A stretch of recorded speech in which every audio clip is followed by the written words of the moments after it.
days on the 13th of May 2021. Apologies, any apologies?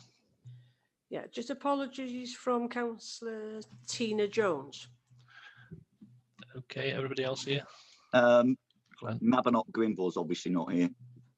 Mabon Ap Gwynfor. Yeah, that's good. Okay. Declarations of interest? No declarations of interest. Urgent matters agreed by the chair. There's no nothing agreed. Thank you. Item 4, minutes of the previous meeting. We'll just go through them for accuracy. So page 5, 6, 7, and 8. Any matters arising from there? No. Can we have a proposer and seconder what they're correct? Councillor Mervyn Parry and Anton Summer. Thank you. Yeah, everybody in agreement? Yeah, great, thank you very much. There's a slight change round of numbers. So we're going straight on to agenda item 6 because the leader has to go to another meeting after, I believe. So agenda item 6. Can I call Mark Young, lead member? Mr Cadeirydd. Hello. Dwi'n meddwl bod chi'n siarad I ddau faic. Da ni'n clywed eich llais chi ddwy waith. Okay, sorry. Mae eisiau diffodd yr laptop rach. I didn't have any translation there, Chair. I think he was saying it was very echoey. Awful echo. Yeah, sorry, we have got some technical issues in the chamber, so just bear with me for a minute. We're trying to afford one. It's only 4. Okay, 3 more words. Right, is that better? Much better. Yeah, Bob McGlory one. Yeah, sorry. Right. Agenda item, start again. Number 6. It's Councillor Mark Young and Emlyn Jones. So, Mark, would you like to kick off, please?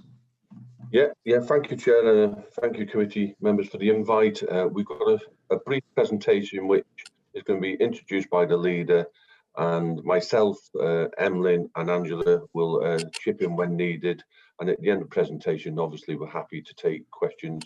So I'll hand over to the leader to introduce the presentation, and then Angela and Emlyn will join in. Jock and Val, thank you. Thank you. Thank you, Mark, and thank you, Hugh and Rhian, for adjusting the agenda because I've been called somewhere else. I'm sorry for any inconvenience that has caused. We do have a presentation, as the lead member suggested, so Angela, can I ask you to put the slides on, please?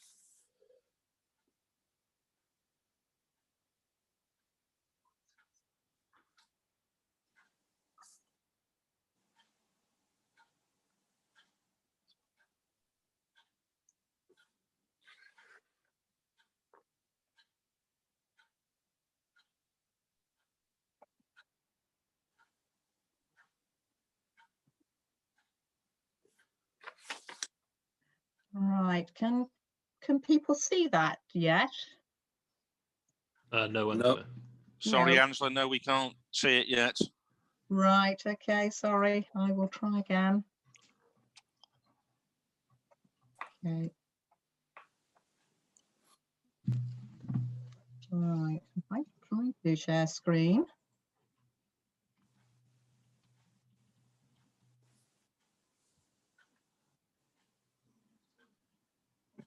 Something's happening, Angela. Yeah.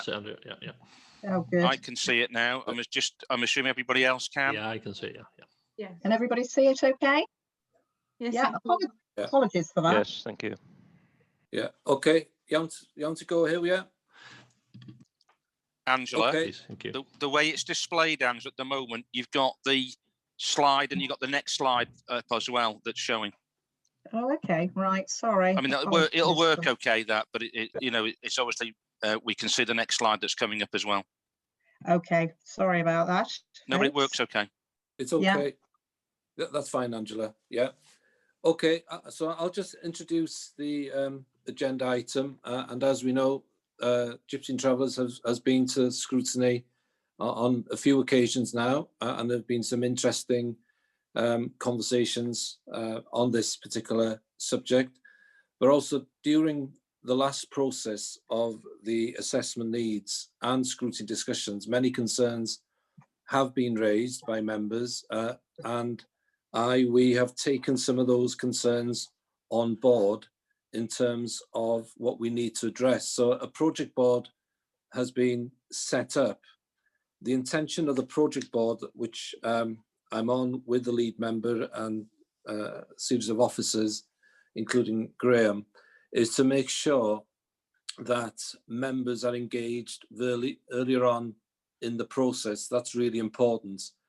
There was a perception, or there was an element of fact previously that this had been run away with officers, and because it was at the beginning of the council, members were responding to a process which they hadn't been part of. So I'm really keen that members feel that they are engaged in this process earlier on, which I think is vital, and that there is a balanced approach across the organisation in terms of membership on the task and finish group. So the Ask Today Chair and the focus of the conversation is asking the community scrutiny if they would consider establishing a task and finish group to assist with and inform on Gypsy Traveller accommodation assessments. And that's about the housing needs.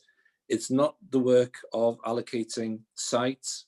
It's just addressing the issue if there is a housing need or not. So that's what we are requesting today. The other part of the project board is important that the process is clear and that the process is understood, and that scrutiny do hold to account the fact that the process has been adhered to and members understand that, because it's all about assuring members before a decision is required. And sometimes in the last process, the process was being adjusted, the engagement was a bit reactive, the consultation wasn't as clear and as planned as it should be. This time, the discussions in the project board are that we do that right, and that scrutiny are key in helping the authority move this forward, hence the need for a task and finish group. So we also, as an authority, which Gary will come to later on, we have our legal responsibilities and legal duties as an authority, and it's important that we can't sort of ignore that fact either. It's not just about doing the housing needs for Gypsy Travellers, it's also marrying that up to our legal responsibilities. So if you move to the next slide, please, Angela. So this is just going the background. The last housing needs assessment was done in 2017. We're due to do it again now. So that's why we've done a bit of work in terms of getting this right. Member engagements, process is clear. And it's just reflecting on the fact that this went to cabinet. There was a casting vote in cabinet, and then we got that through. We went to planning committee, and both the sites were refused. But hence, just to remind again, this is not about sites. This is about housing assessment. But I just want to, I've said it a few times, but we have taken on board what wasn't good the first time round, and hopefully we've addressed some of those issues this time, Chair. So I'll move on next to Gary, please. Helo, bore da. Diolch yn fawr iawn, Arweinydd. So just to follow on really from that, I think that the lead has already touched on it. There's a duty for all local authorities in Wales to undertake an assessment of that need and the need of Gypsy and Travellers every 5 years. So that's called the Gypsy and Travellers Accommodation Assessment, and we often call it the GTAA, and it is a housing needs assessment, so as has already been covered. It's nothing to do with finding locations. It's about identifying the need. And this is what we're here today about. And this is our kind of our priority at the moment. So Welsh Government have identified that some gypsy, oh, apologies, I've lost my screen now for some reason. Apologies, my screen's gone blank. So apologies, I'm back in now. Sorry about that. So Welsh Government have identified that some gypsy and travellers families have the need for culturally appropriate accommodation. And as I've already mentioned, the GTA process will identify those needs for Denbighshire families. It also assesses the needs for families travelling through the county. The lack of alternatives for these families results in unauthorised encampments. So, and the way that we will undertake the GTAA is set by Welsh Government and guidance set by Welsh Government. So it's clearly set out, and that's the way that every local authority in Wales operates. And we will undertake the GTAA according to the methodology set by Welsh Government. So Angela, can you move on? I'll hand over to Councillor Mark Young now, please. Okay, thank you, Emlyn, and thank you, Chair. I'll leave my camera off just to make sure you can hear me. So the local development plan, the current plan was adopted in 2013. There's been significant changes in our communities since this time, and as such, the plan is increasingly becoming out of date. It is important, therefore, that we have an up-to-date local development plan, LDP, that replaces the current LDP. Work on the new LDP has started, and lots of research and information is required to support the new LDP. We've appointed independent consultants, ORS, to produce a GTAA report for Denbighshire using a structured methodology. And as explained previously, the GTAA is an important legal document that is required for the new LDP. And importantly, no GTAA, no new LDP. Next slide, please. Thank you, Angela. The LDP sets out local priorities for land allocation across the county and includes land, housing, employment, and the protection of green space, etc. The LDP also includes local policies, e.g. affordable housing, carbon reduction, protection of important environments and species. It is developed following extensive consultation with locally elected members, local residents and businesses. It is really important that we have an up-to-date adopted LDP. I'll hand over now, thank you. Diolch yn fawr, Mark. Thank you, Angela. So, as we've already mentioned more than once now, we are now required to undertake a new GTA to understand our current need. So the work on the LDP is already started. And this is, as Mark has just said, a really important document for the county. Lots of research and information is required to support that new LDP, including this new GTAA. So Mark's covered that we've already identified consultants to be leading on this work. And again, they will undertake that work in line with specific methodology set by Welsh Government. So we've listened to the feedback by scrutiny and others and want to make sure that from the beginning, really, we're operating in the best possible way forward. We are not currently progressing on any work to look for sites. Thank you. Move on to Mark. Okay, thank you, Jock and Val. So moving forward, you said work should be member-led. We are applying a project management approach with the lead of the council and a lead member with responsibility on the project board. You said engage early with members and communicate more. We are talking to members, including SPG. We've done a members briefing and a members briefing note has been issued. We've explored with scrutiny chairs and vice chairs how to involve members and the proposal to establish a scrutiny task and finish group. You said consult more with gypsy and travellers. We are building into the requirement of the project business case, and again we hope that scrutiny task and finish group will help monitor this. You said pause work to develop sites. We are not progressing any further work on any sites while we establish an up-to-date picture of the need, if any. Next slide, please, Angela. Okay, obviously a lot of detail in this. I'll pick out the main points of the task and finish group role. The purpose is to seek scrutiny committee support to assist Cabinet, the GTAA project board in the development of the new GTAA. Obviously, we've got objectives listed.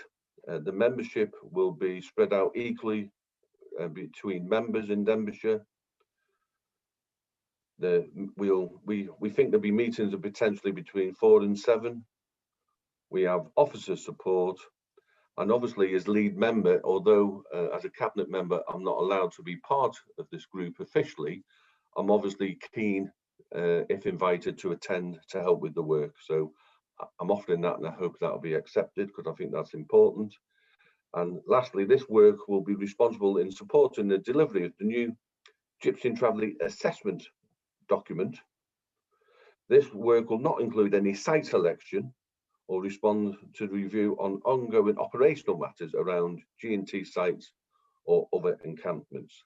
I'll hand over now to Emily, I believe. Thank you.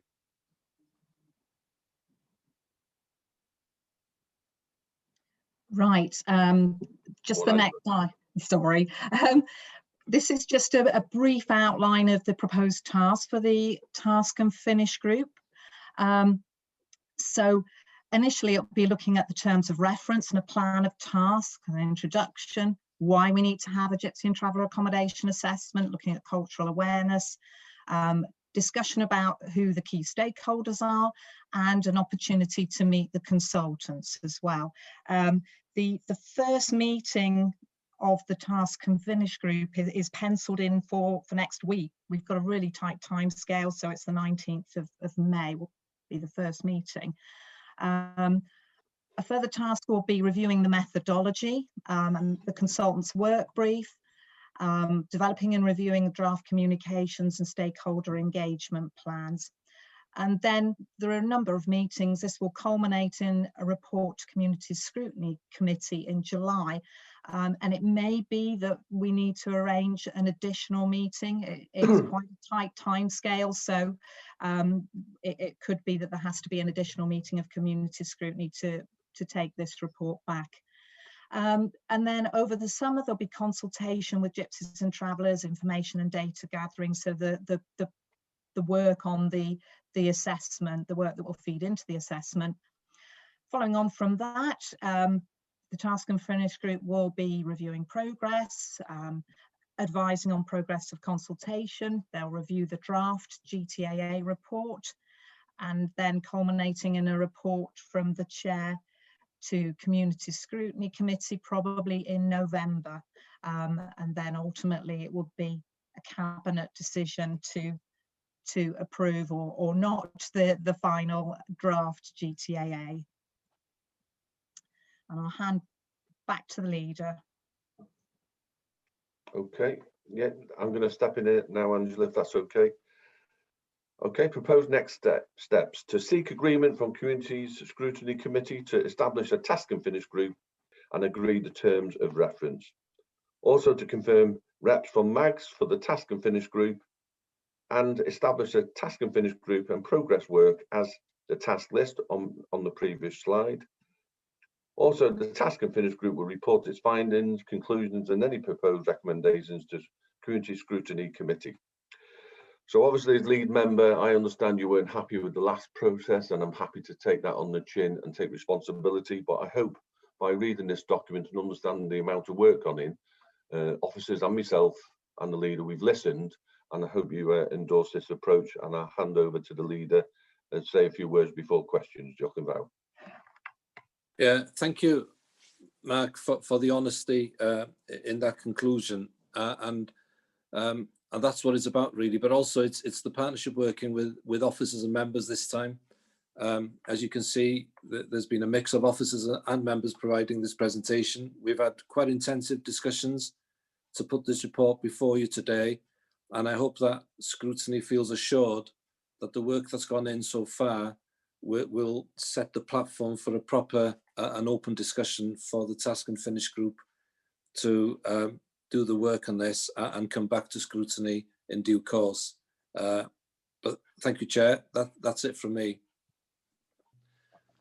Thank you. And can I also, on behalf of the scrutiny, thank you for listening to what we've said in the last scrutiny meeting. And it's a good example on how the scrutiny is working so well. We've given you feedback. You've come back with some really, I feel, really positive outlook on what's ahead, and hopefully we can do this. Just before we go to questions and members, I'm only going to take statements or questions on the papers in front of me. I'm not going to talk about individual sites or travelling communities. So I've got one, is Brian Blakey first. Yes, thank you very much, Chair. Yeah, I'd like to put my name forward to be a member of the staff group for this group. I feel. Sorry, Brian, can I stop you there? Sorry, it's been agreed, okay, in the mags, I believe. Rhian. Yes, just for clarity, the request was sent to all member area groups in advance of this meeting to ask for nominations to serve on this group, because there were, as Angela mentioned, I think the first meeting is next week of this task and finish group. So we asked all member area groups to send a nomination in, which was approved by the member area groups. We've had nominations from all 6 now. So unless something changes, those people will, if this is approved today, those people will start work on that task and finish group. Thanks very much for that, Rhian. I wasn't aware of that. I didn't attend the last task and finish group, so I wasn't aware. The reason I put my name forward, I felt it would be appropriate with me being the homeless champion of Denbighshire, that I may be able to put some input. On top of that, over the last 3 years, I've had a lot of input into problems we've had locally at Real High School with the travelling community. Brian, could you take that up with your MAGS group maybe and discuss it outside this meeting? I know we have had a nomination from your MAGS, and we appreciate all the hard work you've done, and as a homeless champion, we take on board what you said, but if you could take it up with the MAGS, it'd be great. Thank you. Next speaker is Peter. Thank you. Thank you, Chair. I'm very pleased that obviously this scrutiny, this task and finish group is going to be established, and we can get into doing this job properly this time. And I think that's what everybody wants. I was going to ask you with the consultants, but I saw on the slide that we're meeting them.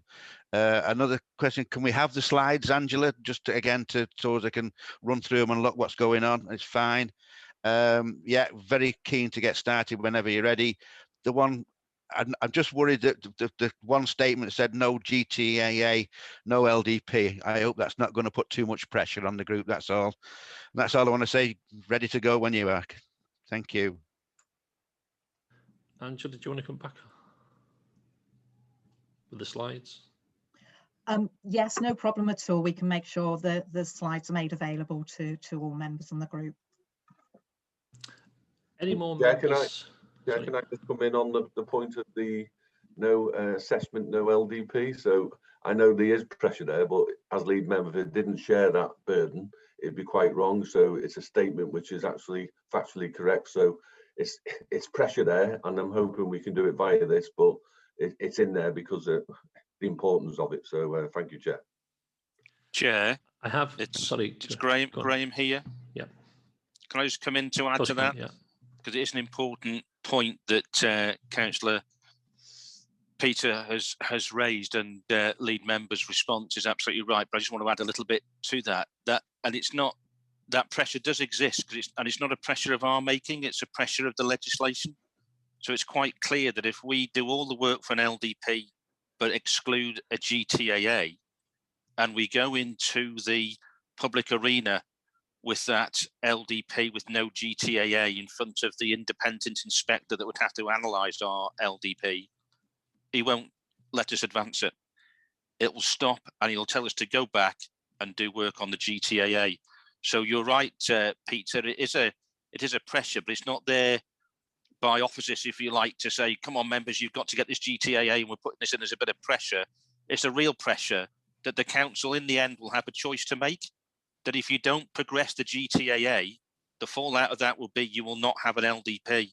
Not because we won't be able to progress it to the inspector stage, but because the inspector simply would send us back. He wouldn't open the inquiry. He wouldn't authorise an LDP unless the GTAA had been done.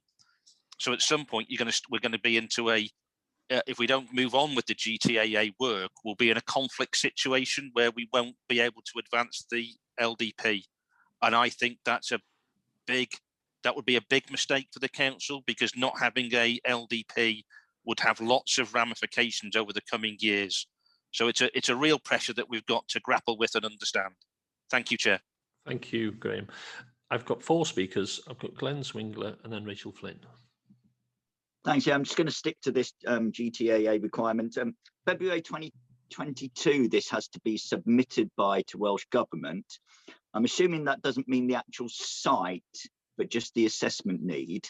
And also, how does that fit in with our timescale on the LDP? When does that have to be submitted by?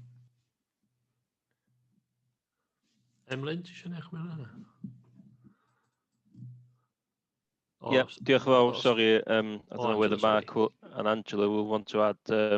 Certainly, the timescale is about submission of the GTAA, and obviously, Angela's team, we're working really hard to align all that to the timescales of the new LDP.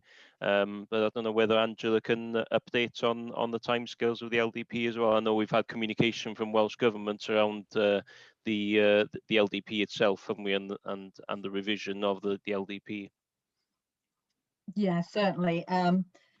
Clearly any delays in producing the GTAA is going to have impacts on the production of the LDP. The LDP has already been delayed largely because of COVID. The current situation here, we're losing you, sorry, Angela. Angela, you want to turn your camera off? Isn't it?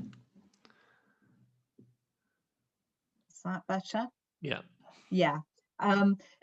The current LDP remains as a tool, basically, until we have a new one in place, until we have a new adopted LDP in place. The current adopted LDP is the LDP, so it continues forward. It doesn't suddenly come to an end, as we've been previously advised by Welsh Government. But so that's the situation at the moment. We are currently looking at revising the timetable for the LDP, so there will be reports going through strategic planning group looking at a new timetable. Thank you, Angela. Chair, Graham here again. Can I just pop in just to add a little bit more to the answer that's been given. Councillor Swindler asked about the date for submission of the GTA. We're just being clear here that date doesn't involve sites, of course. It doesn't. All it is the assessment. We don't know what the assessment's going to say yet. If the assessment starts to talk about the need for sites, then that's a completely different discussion at a later stage once you've submitted that. So there's that deadline date is simply for submission of an approved GTAA, not for any discussion or allocation of any site. We don't even know if there will need to be any sites that will need to be provided. So I hope that makes it clear. That's why we've tried to break it down into kind of smaller chunks without getting ahead of ourselves. This is simply about submitting the GTAA that will be a transparent process. That's why we're here today, involving a working group of scrutiny, transparency, eventual agreement at Cabinet to a GTA that can be submitted to Welsh Government. It doesn't talk about how we provide any sites that might be necessary result of that process. Hopefully that's clear, because the purpose of this is to be clear. We want everyone to be on the kind of same page and understanding of the process. Hopefully that helps, Chair. Thank you. Okay, thank you. Glenn, happy? Yes, thank you very much. Yeah. Thank you. Rachel Flynn, please. Thank you, Chair. My question was regarding we identified one family before, however means that came about, that we identified that one family. I just want to know, like, the human factor, is that one family still waiting for a residential site? And will that be incorporated into the new LDP? Rachel, can I stop you? Sorry. We can't talk about one family, I think, and it's not on the agenda. I think it's a bit sensitive if we carry on. Chair, it's all relative, because I'm trying to understand the needs. If you're saying there was a family identified as a need, Can I call Gary Williams just to clarify this, please? know who's doing the Gary. Can you Graham Bowes? Can you help here? Of course, Chair. Yeah. I think you're right, Chair, to some caution around identifying individuals, but I think also in the balance, in fairness to Councillor Rachel Flynn, it's probably part of it's relevant, because I think, Rachel, you're asking what is the status of the current assessment, because the current assessment identified the need for a residential site as well as a transit site. So I think that's the question, as opposed to getting into any specific details. So I think it's relevant, Chair. I think it's a fair question. I don't know if Angela wants to start to answer that question around how we're treating the existing Gypsy and Traveller assessment that did identify the need for a residential site. Thank you. Thank you, Graham. Angela. Right, thank you. Yes, you're absolutely right that the assessment we have in place at the moment, the current assessment does identify a need for the family. That's still in place, that assessment. The point of part of the point of going forward with a new assessment is to make sure we've got up-to-date information to inform where we go from here, basically what we do in the future. So it may be that that needs have changed, which could be there isn't a need or there is more need moving into the future. So but the whole point of doing a new assessment is to make sure the information we have is up to date. So I hope that helps to answer the question. Angela, could I just come in on that point? It was just to say, really, I hadn't finished when he would sort of stop me in my tracks, but I was just going to go on to say that, you know, currently, if somebody is wanting a need for housing, residential housing, if they're a Gypsy and Traveller, they can approach the council, can't they? And as in every other person would approach the council with a need for housing. Is that correct? Yes, that's absolutely correct. I suppose the issue is about appropriate accommodation and whether we have appropriate accommodation to meet people's needs. But yes, as I say, moving forward, it's all about making sure we have that up-to-date information. Thank you. Yeah, happy, Rachel? Yes, thank you, Chair. Thank you. Yeah. I have got responsibility as chair, so, and if I need legal action, I obviously feel fit to ask, I will. But yeah, thank you. Next is Councillor Parry. Thank you, Chair, and thanks to everybody who's put this report together. Can you hear me okay? With the camera on? Turn the camera off, moving. Can you hear me now? Yes, better. Can you hear me now? Yeah, just thank you everybody for doing this report. I mean, I think I'm pleased that it's come to us to deliver it this way, because when we do going forward after having the task and finish, there'll be a proper process of delivering if there's a need for a GTAA. You know, it's been a messy few years trying to deliver what we've done in the past, and I think going forward now to deliver this into the next LDP, I think we'll be in a much more professional, possibly, position to be able to put it.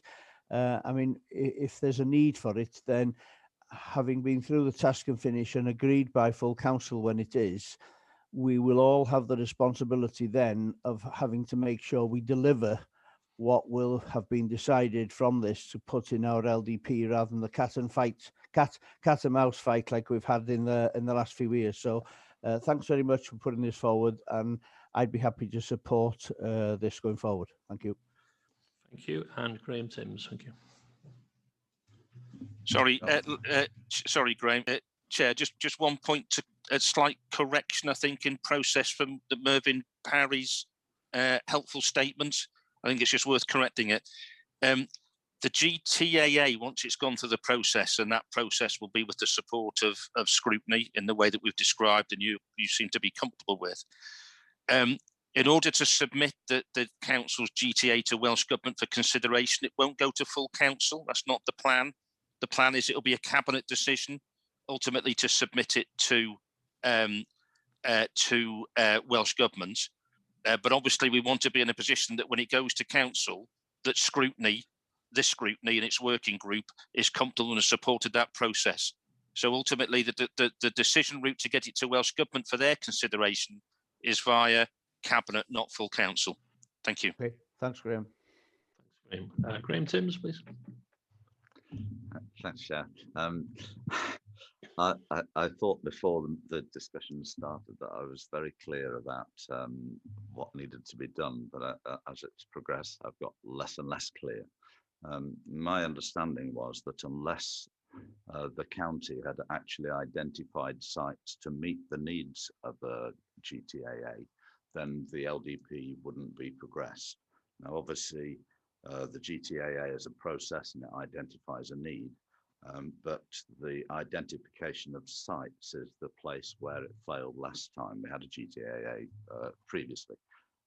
So no GTAA, no LDP.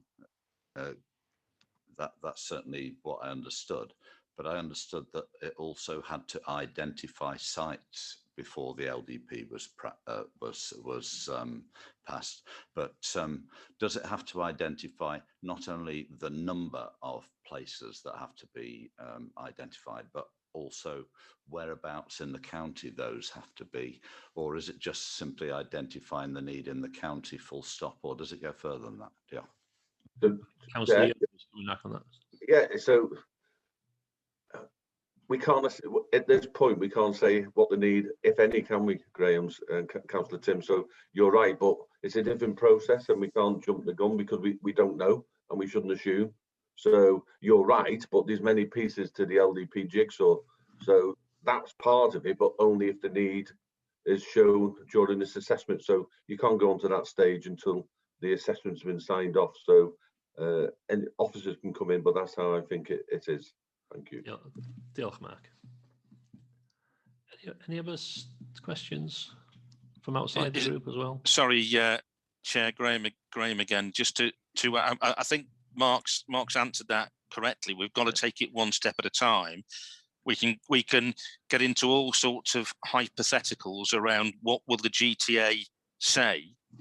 What we need to and I don't think it would be appropriate to do that, but we need a GTAA in order to advance the LDP. Now, if the GTAA starts to talk about the need, that there is identified needs for sites, then the LDP starts to talk about how it would need to address that.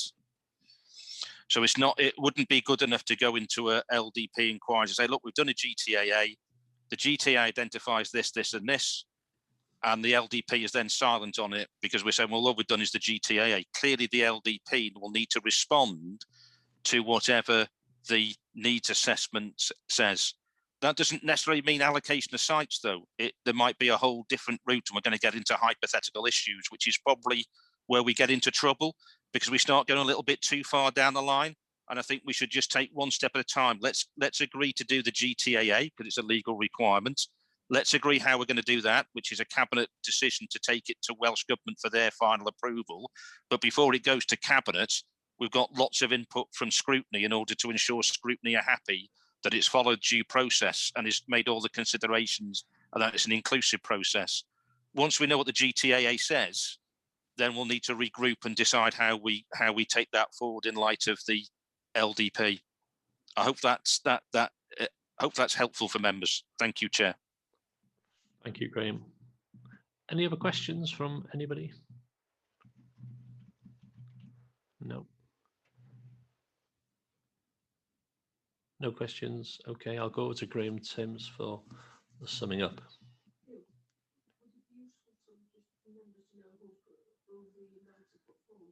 Okay, yeah. Rhian, can you tell us who the members are from the MAGs? Yes, following the email sent to all MAG members, the nominations that came forward from each one are for the Dee Valley, Councillor Alan Hughes, for Denbigh, Councillor Gwyneth Kensler, Elwy MAG, Councillor Peter Scott, Prestatyn, Councillor Hugh Irving, Rill, Councillor Barry Mellor, and Ruthin, Councillor Martin Holland. Diolch, Rhian. So, Graham, can you sum up, please, the recommendations? Okay, thanks. So the two recommendations that we have in front of us are that we agree to establish a scrutiny task and finish group to assist and inform work on the new Gypsy and traveller accommodation assessment. and that we agree the terms of reference that's in the pack. So they're the two recommendations. Thank you, Graham. Do you have a proposer? I'll propose that, Chair, or second Peter it, Scott. whichever one we do. Yep, Peter Scott proposed, seconder. Arena. Oh, no. And Councillor Parry, seconder. Are we all in favour? Show of hands, yeah. Anybody against? No. Great, thank you. Can I thank everybody who's come this morning to give this papers? It's definitely a way forward, and we look forward to the results. Thank you. Can we go on to agenda item 5? I think Brian Jones, are you there? I certainly am, Chair, and I'm certainly here. Brian, and hopefully, and Tony Ward. Tony Ward should be here, and Tara Dumas should be here. Tony, yeah, great. Yeah. Brian, do you want to kick off? Yeah, is Tara Dumas with us, by the way? I didn't hear her holler. She's just on her way into the meeting, Brian. She's just on her way into the meeting. Okay, then. All right. Well, are you happy to go forward then, Chair, with the introduction? Please, yeah. Right. Okay, then. Good morning, everybody. So this visit this morning to Community Scrutinies is to look at the new waste and recycling operation model and to give you a progress update on communication, service design and benefits realisation. There's I think it's a lovely report. I think a bit of credit due there to the officers concerned.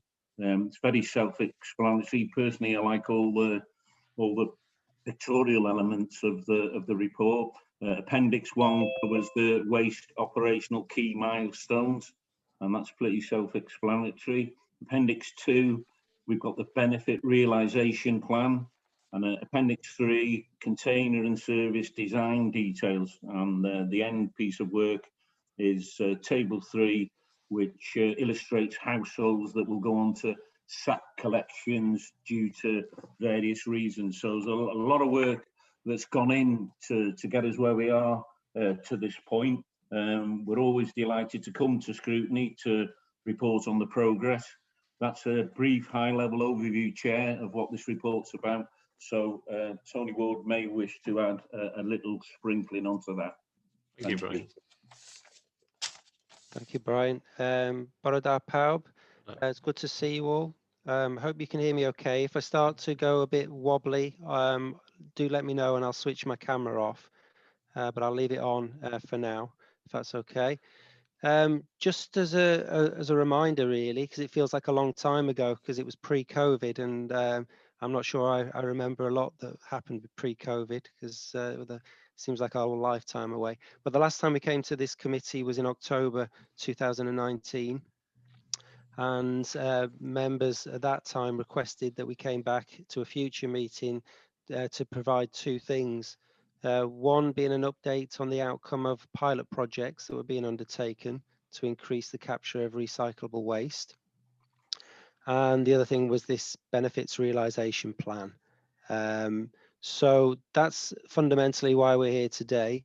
But as I said, as it was so long ago and so much has happened, we thought it would be an opportunity to update members on the project more generally. And that's why there's quite a lot of information attached to this report, because it's a very large and very complex project. But I thought members would want to see the stuff that was going on around those issues as well. I'm going to hand you over to Tara, because as I say, there's a lot of information. We're not going to talk through it all, but I think as those are the two things that specifically members wanted to hear from us today. Tara's just going to give a brief overview of what happened with those pilot projects, and also pick out a couple of highlights within the benefits realisation plan.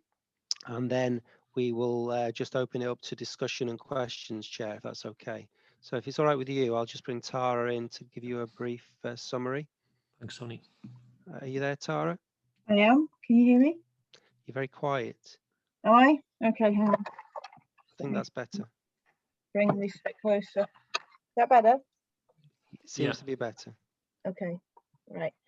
I'll start with the benefits realisation plan, I think, if I may. As you know, the project was started initially to do two things really. One was to look at trying to control the sort of increasing waste costs that we were having for treatment of recycling, and just generally the cost going up in the industry. And the second one was to try and prepare ourselves and move ourselves to the Welsh Government blueprint for recycling, so that we can align ourselves with the rest of Wales and meet their ambitions to be the #1 recycling nation. Currently we're about number 3, but that ambition is still very strongly there. We were asked during a Welsh audit of our 5 ways of working, you know, sort of to expand on why we were doing the project, and we thought the best way of doing that was to sort of like capture it in a benefits realisation plan, so we can track those benefits as the project goes through to completion and then into the sort of more longer term. And two of the main benefits really that I want to talk about a little bit in the project is, first of all, when we first started on this journey, the predicted recycling performance from the service change was about 68%. That still falls short of the statutory target in 24-25 of 70% recycling. So there was potentially more to do really to get to that target. And as obviously the project is getting closer to that date, we've been working quite hard to try and make sure the service change is, you know, we look at more aspects of that change to meet that target. We've actually had approval recently to purchase an in-cab technology system, gives us lots more data about the collections, and also we intend to microchip the residual bins that will go out as part of the service change in 2023, the black bins, because that will allow us to do what we do now but do it better, and that is to actually make sure that we help those people that are not maybe recycling as much as they could and they're still recycling in the black bin. It helps us identify those properties very accurately, so that we can visit them. We already do that kind of sort of education enforcement work in the county as it is, but this will allow us to go that way and to sort of mandate that people do recycle the things that we're offering on our new curbside scheme. So you put that together with also a new project that we're working on with Welsh Government around the recycling of the absorbent hygiene product waste that we're going to be collecting, which is nappies and incontinence pads. We were going to collect anyway, but there isn't a reliable recycling treatment facility available really that's cost effective and that works well, that we can access through our work with Welsh Government and other local authorities. There is a tender out at the moment, and we may have a facility actually in Denbighshire itself, which is great for us, so we can recycle that waste stream that we'll be collecting from people who need it collecting when we move to a 4-weekly service. So you put those together with a few other things, and we actually will, this service stage now is predicted to meet the 70% recycling target. So that's an improvement since last time we saw you, and we're really pleased about that. We're also pleased about the way people are responding at the moment with recycling as a result of having more waste at home in general, because they're at home through the pandemic. So it's looking very positive. The other benefit I wanted to explain a little bit about was the extended producer responsibility scheme. So that's in there as one of the main benefits, and one of the reasons this service change is timed really, really well. The extended producer responsibility scheme is a scheme where in the future the manufacturers and producers will be funding the cost of collecting recycling and collecting waste from their products, and there'll be an organisation set up that will actually give funding to local authorities for that, not just the collections, hopefully, also the education work, the enforcement work, and some of the ancillary work around that, and also research into making sure that there are good treatment solutions for the wastes that they produce, especially packaging waste. This is predominantly aimed at. Now they will be able to offer funding back to us in Denbighshire based on the quality of the material that we collect. The way that we're going with the service change, from going away from a mixed recycling collection and separating it into more defined streams, retains that quality, and that is what these manufacturers want. They want the quality, and they will give us a better financial rebate for that material. So the way that our service change is working now, we are timed to just get that service change in before the first payments start to come through on that scheme. So they were the main ones I wanted to talk about on that. Going on to the recycling projects that we were working on last time I met with you all, there were two projects we had going at the time. One was we had some trials around microchipping the food waste caddies to see what impact that had on people's behaviours and on the amount of tonnage that we captured from the scheme. It was very small, four very small pilots across the county with several hundred properties on each pilot. Now what we found from that was that even though it was a very small pilot, the amount of tonnage that increased because of all the positive media coverage that we got and the intense media coverage we got in that time, we actually for 6 months after that project started got about an increase of 50 tonnes a month, which we normally were getting in about 330 to 340 tonnes a month, and now up until COVID hit, we were regularly going above 370 to up to 400 tonnes. So what happened was the media coverage. We had a massive surge of people asking for caddies across the county, media articles, and it did encourage a lot more people to take it up, even though we weren't actually microchipping caddies everywhere. And the reason we picked the caddies to do that on is because we wanted to test some software and some hardware, some new sort of like developments that were coming out of the industry around microchipping. So it doesn't mean that we intend to chip caddies going forward, but we are going to apply that technology and that learning to our pilot project in West Rill around chipping reusable sacks, so that we understand again where these sacks have come from. The other campaign was the Keep Up With the Joneses campaign that had, I think it was about 6 to 8 weeks in when we had to stop it because of COVID. So we haven't got any sort of long, any figures really to show you on that and the long-term impact of that campaign. But that was about, in the past we'd focused on looking at the blue bin and making sure people didn't contaminate that blue bin with the wrong materials. And this new campaign was more about looking at the black bin and encouraging those people that were putting lots of recycling in that black bin to actually take it out and recycle more. And we applied a very similar process, a 3-stage warning process, education and warning process. What we found before COVID is that we had to write to a lot of people. It was over 1,000 people we had to write to in the first sort of sway after everybody got their leaflet. The good thing is the next cycle that fell right back.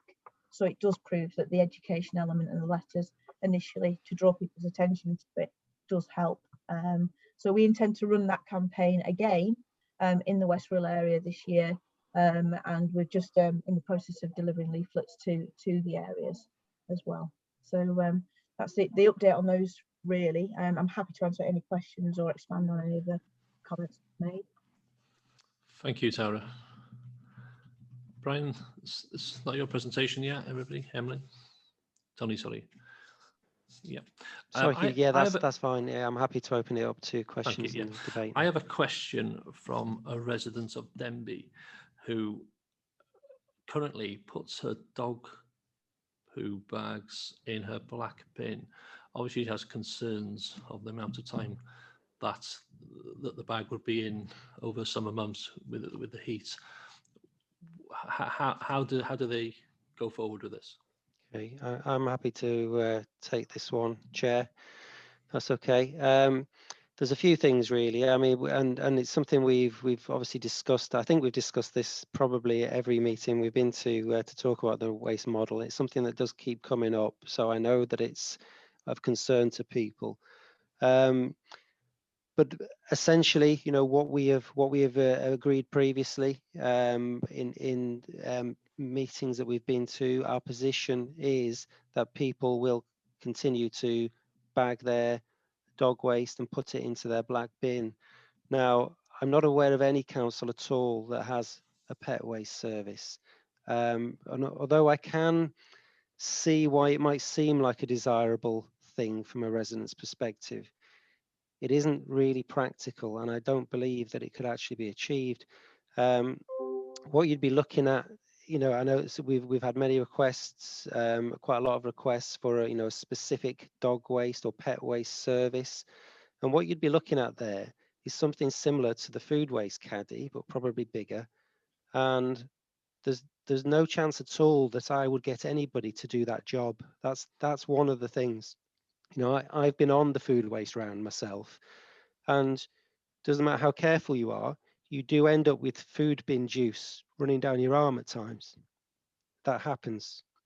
So if you think about that, but replace food waste with dog waste, I think you can probably see the problem and the reason why we would be unable to get anybody, rightly, I think, to do that job. And it's certainly not a job that I would want to do. But I think if people are worried about the smell of their bins, you know, because it's got pet waste in it, I would actually suggest that You broke up, Tony, sorry. Oh, sorry, do I need to turn my camera off? Yeah. Sorry, I'll stop my camera. I hope that's a bit better. I was just going to say, if people are worried about the smell of their pet waste mixed in with other waste in their black bin, I actually think that a separate bin that contains nothing but pet waste would actually be a lot worse in terms of smell. It would just be a bin full of dog waste, and that's not. I think that's going to smell horrendous. I think, you know, bagging that waste and mixing it with the general waste in the black bin is actually a better option. And I don't actually think that you know, if it's emptied 2 weekly or 4 weekly, it makes a huge amount of difference in terms of the smell. And I must admit, you know, I am talking from experience because I am a dog owner myself, and I live in Conway where the bin's emptied every 4 weeks, and you know, I don't think it's an issue. You know, I don't notice that that's a big problem at all. Black bins do smell, you know, they do, and I think they tend to smell if people don't clean them out after each time it's emptied, and I think that does really help. You know, it doesn't matter if you've got pet waste in it or not, the bin can smell if you don't do that. So I don't think it's practical or necessary to have a separate collection for pet waste, and that's the position of the service. Yeah, thank you, Tony. It's quite nice to have a question from the residents of Denbighshire, Sure. from Denby this case. Thank you. Chair, Graham here. Can I just add to that? Yes. From personal experience as well? I'm no expert in this, but it is personal experience. I do live in Conway. I have a black bin. It gets collected every month by Conway Council. I have a cat, so we clean out the litter tray on a regular basis and put that in a plastic bag and tie it really tightly so it's airtight. We put that in the black bin. And we've got 2 rabbits for my sins who also need clearing out, and we put them in a plastic, not them, the droppings, etc. Okay. Not the rabbits, I hasten to add. We put the droppings and the waste in a bag, tie it tightly, put it in the black bin, and to be honest, we don't really have an issue at all with smells. Lovely. Thank you. Thank you. Great. That's just a personal experience, but I understand it is an issue. Thank you. I'm glad you don't put the rabbits in the bin, but it looks great. Rachel Flynn, please. Thank you, Chair. I've just got a couple of questions. One of them is about the biodegradable bags. You know, that you were saying about the microchipped pink ones. Are they biodegradable? And also the reusable bags. Just worried about the hygiene content of those, because obviously they've got to be cleaned out at some point. And the other question was about in table number 3, it shows households are limited to storage, yet there's about 7 different types of bag or box that they have to store each individual type of rubbish. Okay. There's a few things there. Tara, are you going to start there? there? Yeah, the reusable bags that would be microchipped are the only bags that would be microchipping are the sort of outer casing, if you like. It's something for the residents living in flats to, it'll fold up and go away, and they can then basically have smaller sort of shopping size bags for the other waste streams that can be put, you know, they can put their cans in one, their glass in another, the paper in another, and then when they present them outside, if they present small bags like that outside, they just all blow away, and it'd be quite difficult to to control. The other bag that they will present them in is the outer casing, and this is why we want to trial it in the sort of West Rural area. And there'll also be a gulf-proof sack for the residual waste. The residual waste is still expected to be bagged in a disposable bag first before it goes into the outer casing to keep it clean and keep it protected. We have had about 20 to 30 of these gulf-proof sacks out on trial, ahead of the main trial, and residents do like them because they stop the seagulls from getting in them. Basically, that's the main purpose of them, is to keep the seagulls from, because they just tear up any disposable sacks that we put out. So there's an expectation that residents in the properties with no storage, that they will bag their residual waste in disposable sacks before putting them in the reusable outer casing. And it's a reusable outer casing that will be microchipped, so then we know which flats, who belongs to each flat. Because obviously, if they're putting their bags out at the the curtilage of the property, then we don't know whose is whose if they're not chipped. There'll be a big pocket so they can write there, or we can pre-print their address on, but we still need the microchip to really ascertain that, so we know whose is whose. And if somebody is presenting waste not bagged and not contained very well, and it's all messy, we can, there's a special button on the wristbands that we trialed with the food waste caddies. They've got these wristbands, so there's various things that can be pressed to say, right, this particular property, they've got a dirty outer bag, we need to go and speak to them and get them to present the waste correctly. So it's a small trial area really, but we know there's quite a lot of non-compliance in the West Rural area for lots of reasons, and that's why we want to go this extra mile. And if the sacks work well, we will consider then rolling them out to other areas across the council where there's space restrictions. Happy, Rachel? Yeah, it was just the other question about table 3, about the households with the storage.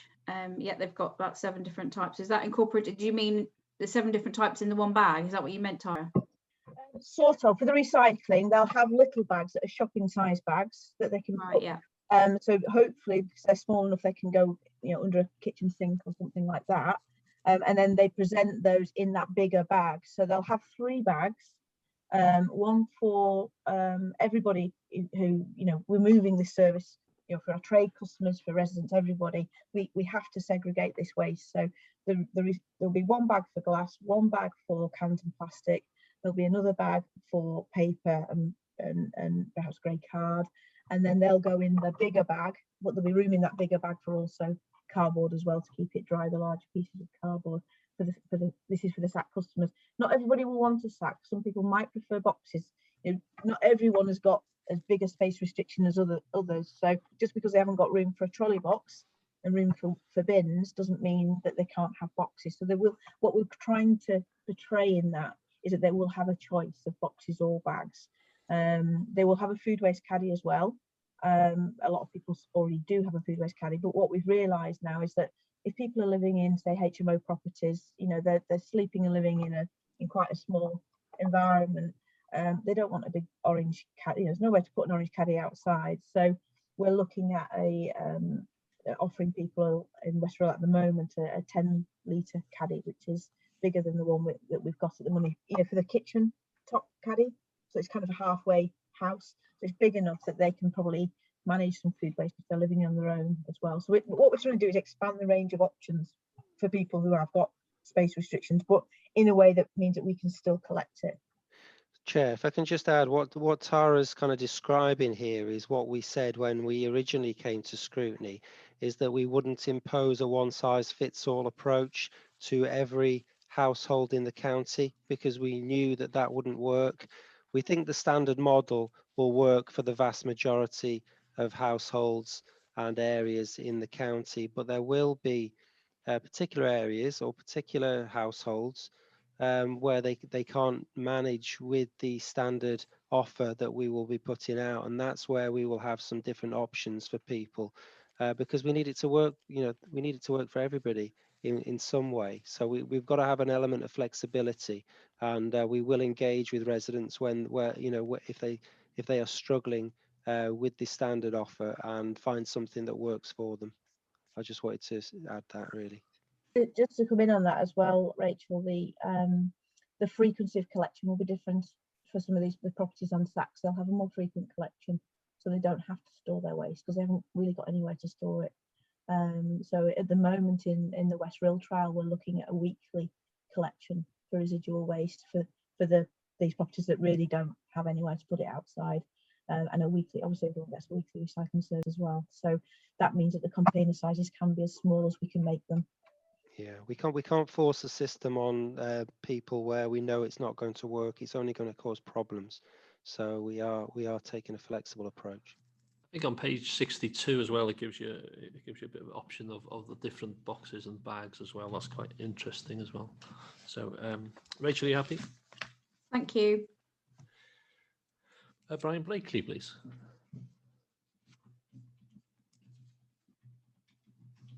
Brian, you're on mute.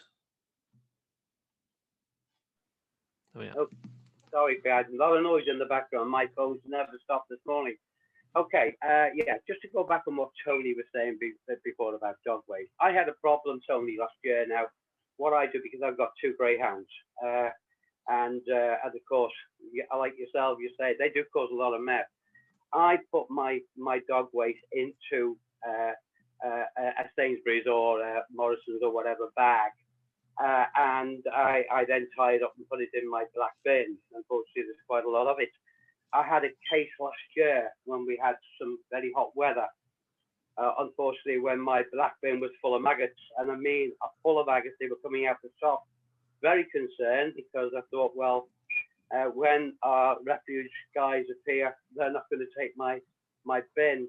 So I had to empty it all out and get my Karcher on it and clean it all out.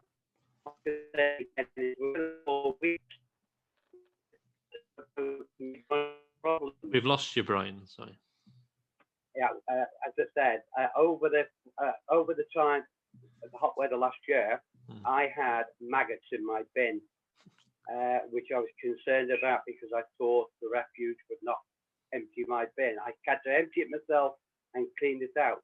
My concern is if we're going to be waiting 4 weeks, and I have got 2 greyhounds, and those 2 greyhounds eat a lot, so they pass a lot, and maybe we have some very hot weather like we did last year, I'm going to have another problem with maggots in my bin. I do get it cleaned every fortnight. I pay to have it cleaned, to get steam cleaned.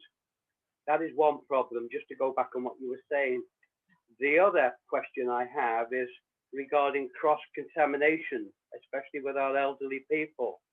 Are we going to have leeway on this? Because again, as you know, Tony, we got a lot of elderly people out there that are concerned about moving away from the blue and black bin into these boxes or bags, whether they're going to be able to get this right, and if they make a mistake, are we suddenly going to turn up and say, I'm sorry, we can't move this because you've contaminated the bin? Where do we stand on that, Tony? Are we going to have leeway? Another thing, Rachel mentioned before that maybe we could do a trial as councillors on communities. Maybe we could trial this ourselves for a time just to see how well it runs. Thank you, Brian. Rachel, did you want to come back on what Brian was saying, or was it something different? Yeah, no, it was just I'm going on something different, but yeah, okay. I did just say. Hold for a minute then. Sorry, Brian. Who's going to answer Brian's? Probably a combination, I guess, of me and Tara. I haven't spoken to Tara for a while about the prospects of a trial with the new model.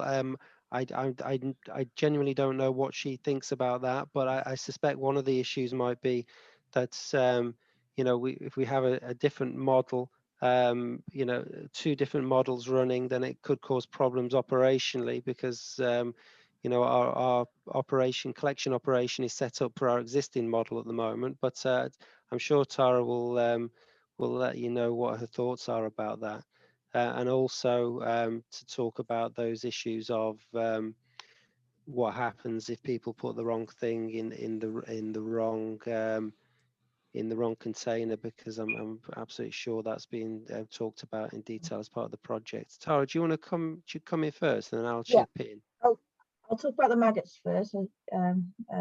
Just to the life cycle of a maggot is actually, their ability to lay eggs and turn into maggots is actually very, very short. So it makes little difference whether it's a 2-week or a 4-weekly cycle as to whether those maggots will appear. The maggots will only lay eggs if there is a food source to actually go on. So I think it is making sure that the bins are kept clean, as Tony alluded to earlier, and also making sure that the actual bags that you're using, when they are tied, that they are actually completely airtight. Proper poo bags, obviously, when you tie those, they are completely sealed, and there is nothing for the flies to lay their eggs on. A supermarket bag could, sort of creased up and tied, that there is likely to be small holes that the flies can get into. It's also making sure that there's no holes in your bin, that there's no cracks, that the lid shuts properly. All of those things are all sort of good management that can reduce the likelihood of getting maggots. So I personally don't think that there's any increased likelihood over a 4-week to 2-week, as long as people are managing that. And it's quite obvious, I think, from the concerns that both members and residents have, that we are going to have to, give a lot of advice out on good bin management as part of the service change. Moving on to vulnerable people who might get it wrong sometimes for recycling. There is a process. We had for the Keep Up with the Joneses campaign, we made sure that we had back office systems that could, if it came to our attention through our sort of education work that somebody in the household was vulnerable, maybe they have dementia and are not sure what to do with recycling, we can put an exemption for some people on the system so that no enforcement action is ever taken. But the great thing about the new service going forward with recycling is recycling isn't rejected unless it's really, really bad. Because if there's just the odd thing wrong in the wrong bag or wrong box, the crews will see it because they're hand sorting that on the vehicle as they put it in. They're looking at it. When you empty a big blue bin full of recycling, you can't see what's in there. You have a quick look at the top, and if it's contaminated, then that bin's got to be rejected because we don't know what else is in that bin.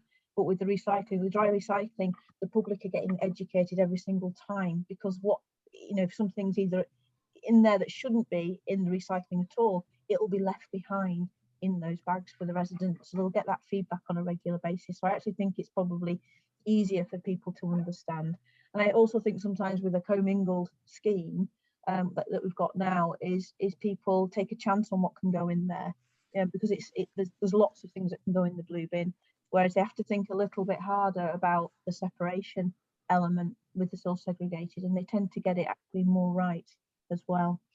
So that's the two bits. With the trial, if we're talking about members wanting to get a bit more insight into how the system works, I mean, you've talked about, Tony and Graham have mentioned they both live in Conway, so they understand this and that, it works for them.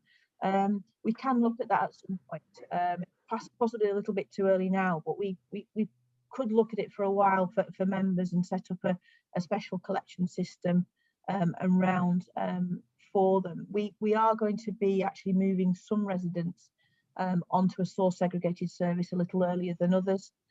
So the standard service will roll out in spring 2023, but we are looking at putting communal flats and a few other places, maybe some of our sack grounds that onto a source segregated service a little bit earlier, because there's capacity there for the amount that we'll collect to share the Conway GOFFEN recycling transfer station. So there could be an opportunity in the future for members to trial it a little bit sooner, and I think that would be really, really good actually, because all of the members, all the ward members in the county are our advocates as well. So if you understand the system and you get it, and any concerns that you might have had hopefully will be alleviated through the trial, then it means that you're able to answer questions that your residents might have. So I think there's absolutely an opportunity, Tony, and we can look at that. It just won't be quite yet. It's more likely to be next year. Chair, could I just come back in on that point, Tara? Yeah, by all means. Tara, what it was, I was just thinking pragmatically, if we had the stacking system, we can still empty them into the blue box. It just gives us a chance in the house to prepare, because obviously at the minute all of my recycling goes into a big bag in the house, and then I have to carry it outside and I just tip it in. Whereas this time, obviously, I need to sort of work out whether I'm going to have a separate system in the house and then do it outside, or am I going to bring the boxes indoors? So I just think, even if we emptied everything into the blue bin as normal, it would still give us a chance to understand the system if we had the stacking boxes. Okay, the stacking system is meant to be for outside storage, but obviously if people want to store it inside the house, they're welcome. I don't know if many residents would want to do that, maybe in a garage or something. But actually, yeah, if you just wanted the stacking system early to try it out, to be honest, for the amount of councillors that may want to become involved in the trial, the men would just empty that into the, I'd have to check with that it's safe to do so, but I think we could manage that ourselves and empty them into the wagon, as long as that's accepted that that's what we would be doing. But of course, it's also the only issue that we've got with that is that we have this is going to be a weekly service, so we only pass you on a fortnightly basis for recycling, so I still have to set up a separate round for that anyway. That's why I was thinking of tying it into one of the other pieces of work that we might do. But if you're thinking about a time limited period, we may be able to get hold of a source segregated vehicle and collect that and do something with it. So I'm happy to take it outside the meeting. I'm happy to work something up with you. Thank you, Tara. Brian, did you want to come back, or are you happy? You're on mute. So yeah, go on. No, the noise in the background, I'm sorry. Yeah, no, I'm quite happy with that. I'm just concerned for my elderly residents who are concerned about the changeover, if there was any, any mistakes that they made. And I'm happy with all the answers there. Thank you very much. Thank you. Rachel, did you want to come? Yeah, go on, Graham. Chair, sorry, just I know Rachel will come in. Just that point around that Tara said we'll take it away today around this trial for members, and we'll do that, and we'll organise that through Rhian, because it may be not all members of scrutiny want to be on that trial, so we can find out which members of scrutiny want to be on the trial and which won't. And I think it only needs to be for a short period of time. It doesn't need to be for months. It's just to get an idea over perhaps a 2-week cycle of how it actually works practically. And I think that'll be really helpful for members to understand the practicalities of that. As Rachel said, do I mix it all together in the kitchen and then take it outside, or do I try and separate it in the kitchen so I'm ready to want to take it?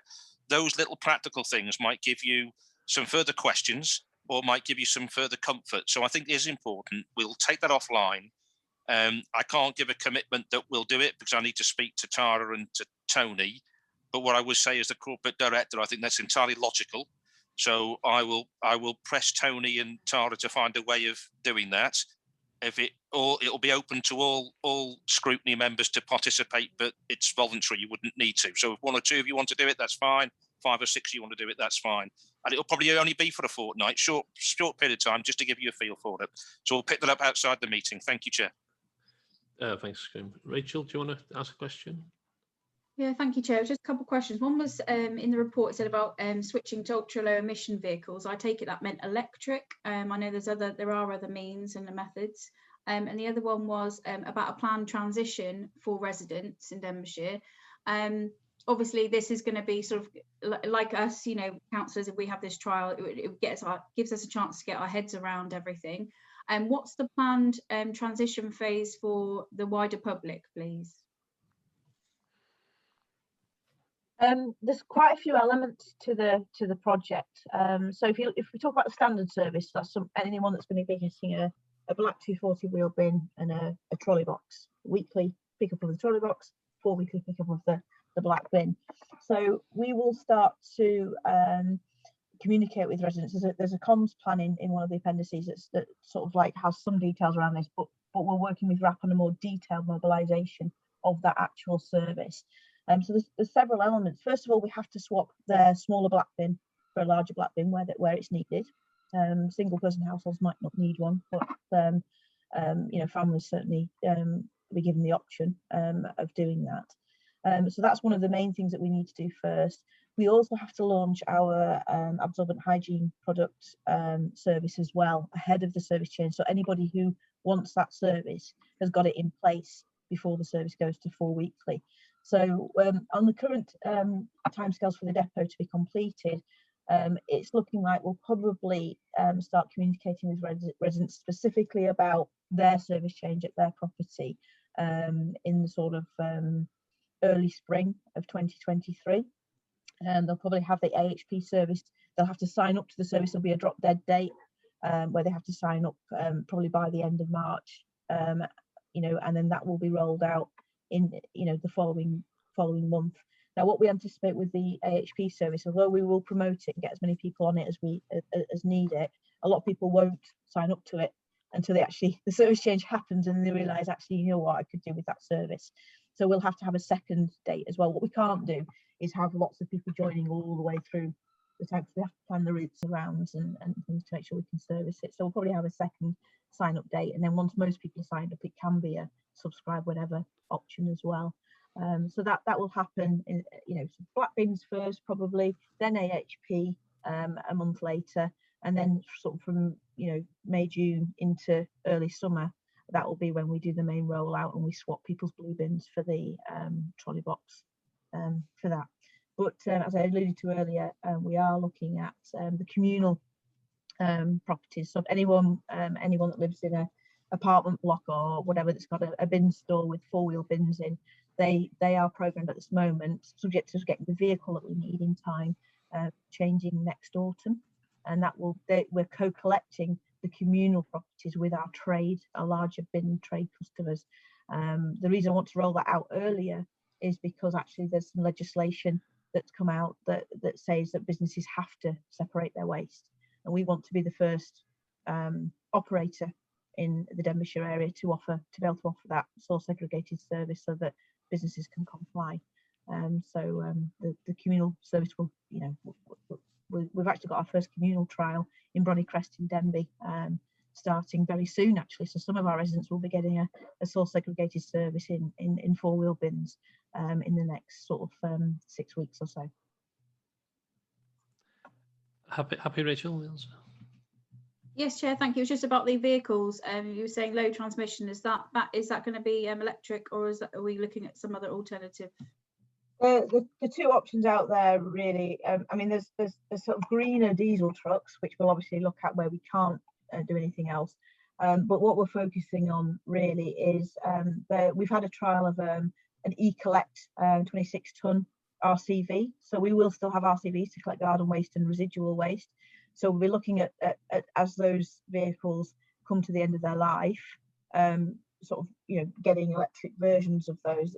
Unfortunately, there's only one size available. It's a narrow body, so it doesn't quite have the payload.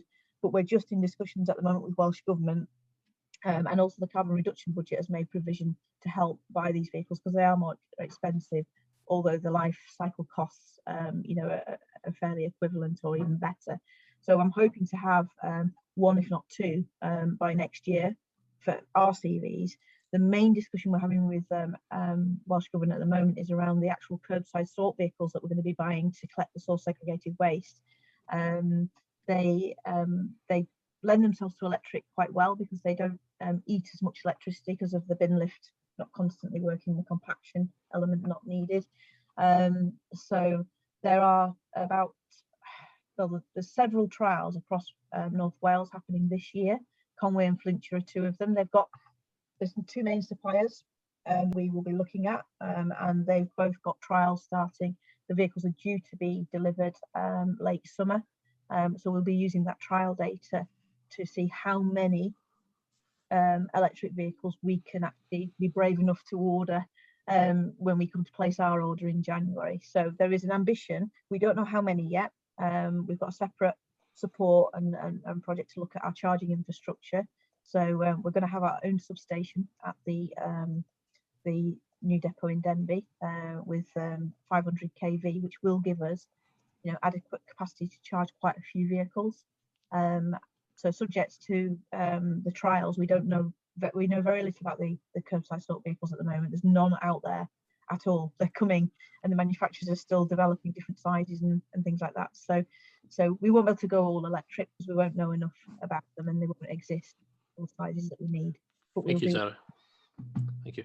Rachel Flynn, please. Oh, sorry, Rachel. Cheryl Williams, sorry. Thanks, Tara. I did take mine off, but I wouldn't mind being one of the trial members for these bins because I'm concerned about the vulnerable residents as well, in that they may not be able to use those type of products. So I wanted to test the weight kind of things. That If you let Rian know after the meeting, I'm sure we can. Chair, if I can just say what I'll speak to Tara after the meeting, and we'll get back to the committee fairly soon on what we think is possible on a proposal around a trial. Thanks. So we'll Tony, confirm that if you leave it with us. Yeah, Graham Flynn. Sorry, Graham Timms. I'm getting it wrong today. Just concentrating a little bit on an area that people haven't really talked about. Well, two areas. The first one is the money, the cost of the system, and in 6.1 in the report it says gives some details, but not quite enough, not for me anyway. If you work it out, I think it's just over 8 million that the county council will have to pay towards the new system, and $500,000 a year saving means that it's going to take 16 or 17 years to pay back. I just wondered if you could give a little bit more detail on that. Going through from that, I mentioned this last time you came to the Communities Scrutiny Committee, and that's about the saving, the $500,000 saving, because that includes presumably selling the the cleaner waste, if you like, the non-contaminated waste to recyclers. And I was asking about the effect of the price of plastic and paper for recycling, because obviously the more that comes onto the market, the lower the price will go. And also trends in the stuff that people are actually throwing away. Is the stuff that they're throwing away worth as much in the future as it is today? And if you could let us know about any indications of current trends. So that's the first bit. And the second bit is on the wellbeing assessment, because in the wellbeing assessment at the end, it mentions very often schools and students in schools, pupils, and how they can be, if you like, environmental champions. A lot of schools have eco councils, and they can be an ambassador in their own house when they go home, reaching a whole lot more people. I think we all suffer from not quite knowing exactly what to put in where. And the new one on me was grey and brown cardboard. I knew cardboard came in different colours, but there must be a further distinction to just whether it's grey or brown. And this sort of thing can easily be taught to school children, and then they can go home and they can be the experts, and people can be asking on. And young people are really interested in this sort of thing, and they do want to progress it, and I'm sure that they would be good ambassadors.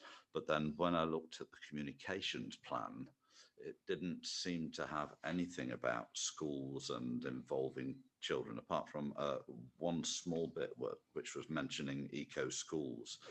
I'd like to see that expanded in more detail to show maybe preparation of a sorting exercise where they have a bin of nice clean waste and they sort it into the different piles in the classroom.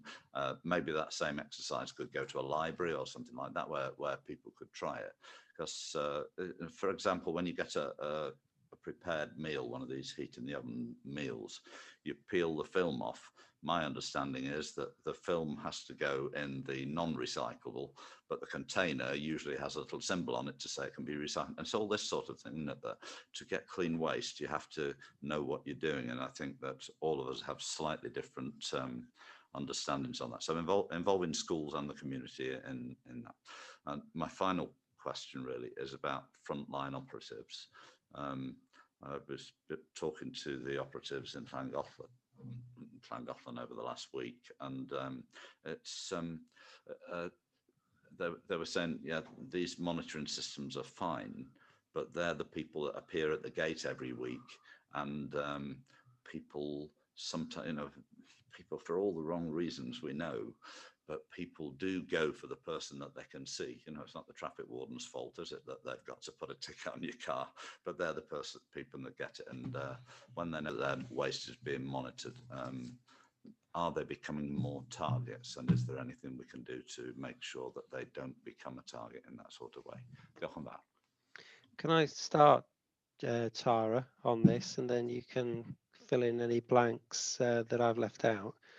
There's quite a lot there, Graham. We'll try and get through all those questions. I think on the financial side of things, the minimum saving or cost reduction to the service of £500,000 includes the cost of the prudential borrowing. So it's after the cost of the prudential borrowing that the council needs to do to fund its element of the project. So that is all included in the calculation. So it's covered. And as I say, and it will be a minimum of £500,000. And you know, we are hopeful and confident that it may be more than that. But we can provide a more detailed breakdown of the financial calculations in relation to that to the committee, if that would be helpful. Yeah, the market for recyclables will inevitably have an impact on our business model, whatever collection service we have. And you're right, you know, we're making some assumptions in our financial model about the income that we will get from selling on the recyclable waste, and that is based on a market analysis of, you know, what is happening currently. But you're right, that can change, and therefore that if it changes, it will have an impact either positive or negative on our assumptions and therefore our financial model. However, the impact will be at least as great if we don't change the collection model, because what we've got at the moment is we have to pay to take our commingled recycling to a plant to be sorted. And if that recyclable waste, and they then market and sell on that waste, it's not the council that gets that income. So if the market changes for the recyclable waste, whoever sorts our commingled recycling will be charging us a lot more than they charge now for doing it. So it has an impact on both models. And actually, you know, and we've had lots of detailed discussions with RHAP in relation to this, and we think that the new model actually protects us more from market changes than the existing model that we've got. And it's one of the reasons that we really want to do this, we really need to do this project, because the financial model for our existing service is not sustainable, and we feel that the new model will be. So I just wanted to say that. I'm going to probably pass you on to Tara to talk about schools. Brian to come in as well. Oh, okay. I was going to finish then anyway, Chair. But there you go. Good. Yeah, thank you, Chair. And yeah, this comment will add on conveniently to what Tony said. My view. I hear you. Sorry, Brian. Sorry, can you hear me now? You're very faint. Yeah, it must be that. Is that any better? Yes. Yeah, the point I wanted to make was, and it's my personal view, having lived with this new waste model development for 3 years, even if the cost saving was zero, my view is that this is the right thing to do because of the recycling aspects of this project. It's most definitely for me the right thing to do, even if it was a zero saving or no saving, if you like. It's the right thing to do. And in the big picture of Denbighshire County Council, what we've done as a council on the climate change front. We've altered our constitution to have a regard for climate change. This is most definitely the right thing to do. And yes, the pounds, shillings and pence are important, but equally to recycle better and to do it better is the right thing to do. And that's the point I wanted to make, Chair. Thank you, Brian. Tara, did you want to carry on? Yes, absolutely. Picking up on the schools, I mentioned before about the early rollout of our trade service and our communal service. That will include all the schools that are our customers as well. So the schools will be getting this service before everyone else, and we'll be helping them set up internal recycling stations that are source segregated, so that the pupils will know what to do when the service actually hits the homes. And we have plans to I've got a back office restructure that I'm working up at the moment, and through the carbon reduction priorities, I've been in discussions with Helen Vaughan-Evans, and we have proposals for a waste prevention type role who will focus with council staff and school pupils on how to optimise recycling. So there will be some resource there. We do work with Catherine and Keep Well Tidy with the Eco Schools. We did have our first Eco Schools, well, it was meant to be a conference that was going to happen in April last year, and of course COVID stopped that from happening, but the schools did enter. We had about nine schools enter that competition, and there's some great projects that schools are working on so we do want to incentivise them. And there is education packages being developed in the background because of the Park Adfer facility that we've got in Queen's Ferry, that will be available, that will help people to understand what happens to those elements that are not recyclable as well. So that there is absolutely an intention to optimise the impact that our little recycling champions across the county, all our young people can have in this scheme. I'm an ex-teacher, so that's very much at the heart of the way that we operate, and we are setting up in this back office structure a behaviour change unit, which will tie together education, engagement and enforcement in a really, really effective way. On the frontline operatives, the staff have always had to manage people who are upset because we maybe reject a bin because it's got the wrong items in it. So the blue bin rejections have been, it's a process that we've had for years. Most of the staff are very used to that. They know how to handle a member of the public who may be upset. They have the conflict management training when they need it. Some people are more comfortable with that than others. The crews are encouraged to carry cards that they can give to people, or leaflets they can give to people if people do approach them, and not to engage in lengthy conversations on the doorstep, because we actually haven't got the time to do that. We have a recycling advisory team that sit behind the service and support them, so we can actually, the in-cab technology that we're inputting will actually provide us with the details of people, of households that are not coping well or not complying, so we can go and visit them with the people who know how to have those more lengthy conversations. So it's part of their normal job. It always has been. They have confrontation with residents sometimes who put out extra bags and we don't take it. We've had a no way side policy the crews are used to enforcing. So this is not new. It's not new stuff for them. Chair, can I just add very quickly that the point that Brian made, I think is quite important, and I completely agree with Brian that this is the right thing to do, even if it was to save nothing, because of the environmental benefits that it will bring. However, I'm confident that we can deliver both. We can deliver those environmental benefits and the £500,000 savings. So that's a win-win as far as I'm concerned. Yeah, thank you. Graham wants to come back. Thanks. Yeah, I mean, on my first point about the finances of it, I think everybody that knows me will know full well that I agree with the lead member, and it is the right thing to do, and we should be doing it. However, also alongside that, as councillors, I think we have a responsibility to keep our eye on what's being spent on behalf of our residents, and that's my concern really, just to know that the system is set up. And it's an easy figure, isn't it? You know, we're going to save 500k a year, and everyone's excited about it. Oh, good, we can save some money. But we need to know that that's going to continue, or what the future is of that fund, because it may well go down to less than that in the future.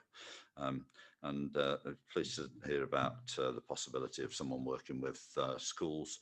I mean, the other thing is videos, isn't it? I mean, little videos, social media videos and so on about how to actually recycle, where your recycling goes after it's put in the bin, and you know, to help people to look at things and know what's going on. So that's my thanks. Diolch Graham. Mae gen I 3 siaradwr arall, Myrddin Parry, Meirig Davies, Alan James, a dyn ni'n gorffen y sgwrs. So, Myrddin Parry, so hwnna. Okay, thank you, Chair. I'll just put my video off just so it's easier for you to understand.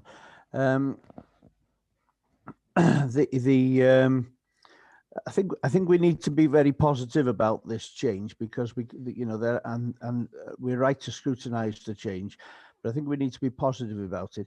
There's some of the answers, I'm sure, or some of the questions, I'm sure, that possibly the services could find out across county, because if Conway have done rolled this out, I'm sure services could ask Conway whether how the problems have created and how they've been dealt with in Conway or other counties that use them. The benefits of the saving of 500,000 is obviously a big benefit to the county.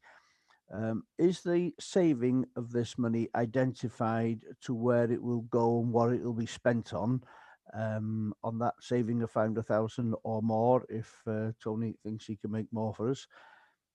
My other one, to agree with Graham Timms on spending the time with the schools, and I think the social media one, which I was going to bring up, I think is an excellent idea, because all these, you know, it reaches a lot of people, social media, and it's a fairly cheap way of delivering it.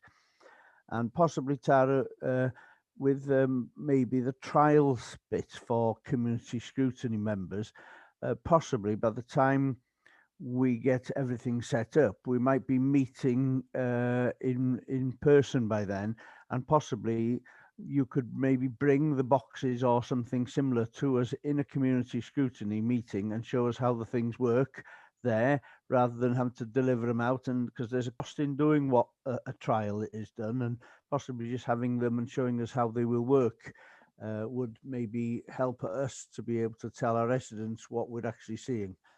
Thank you, Chair. That's all I've got. Diolch. Can we keep the answers quite brief? I know we already did discussion, but we have got a few more speakers put their hands up, and I'll allow Glenn, Gwyneth after Meirig and Alan James, and that's it. No more. Thank you. Okay. Just very briefly then, Chair, from my perspective, it's a good idea actually to do a demonstration in a meeting. If I'd have thought about it, I could have done one today, because I've got my recycling bin outside my back door. I could have done it via the Zoom, Mervyn, you're right, and we do actually talk quite closely with Conway about this. Obviously, they've done this before, and it's important that we learn from their experiences, and we are doing that. What the main headline really is that Conway had a lot of complaints prior to the rollout of their scheme, a lot of concerns, and actually once it was rolled out, it all kind of died away, because it worked pretty well for most people. So that's the main headline, actually, and we've talked to them about the dog waste issue, because I know that comes up a lot, and you know, they don't have issues in relation to that. They don't have a lot of complaints or people saying that that's a problem either.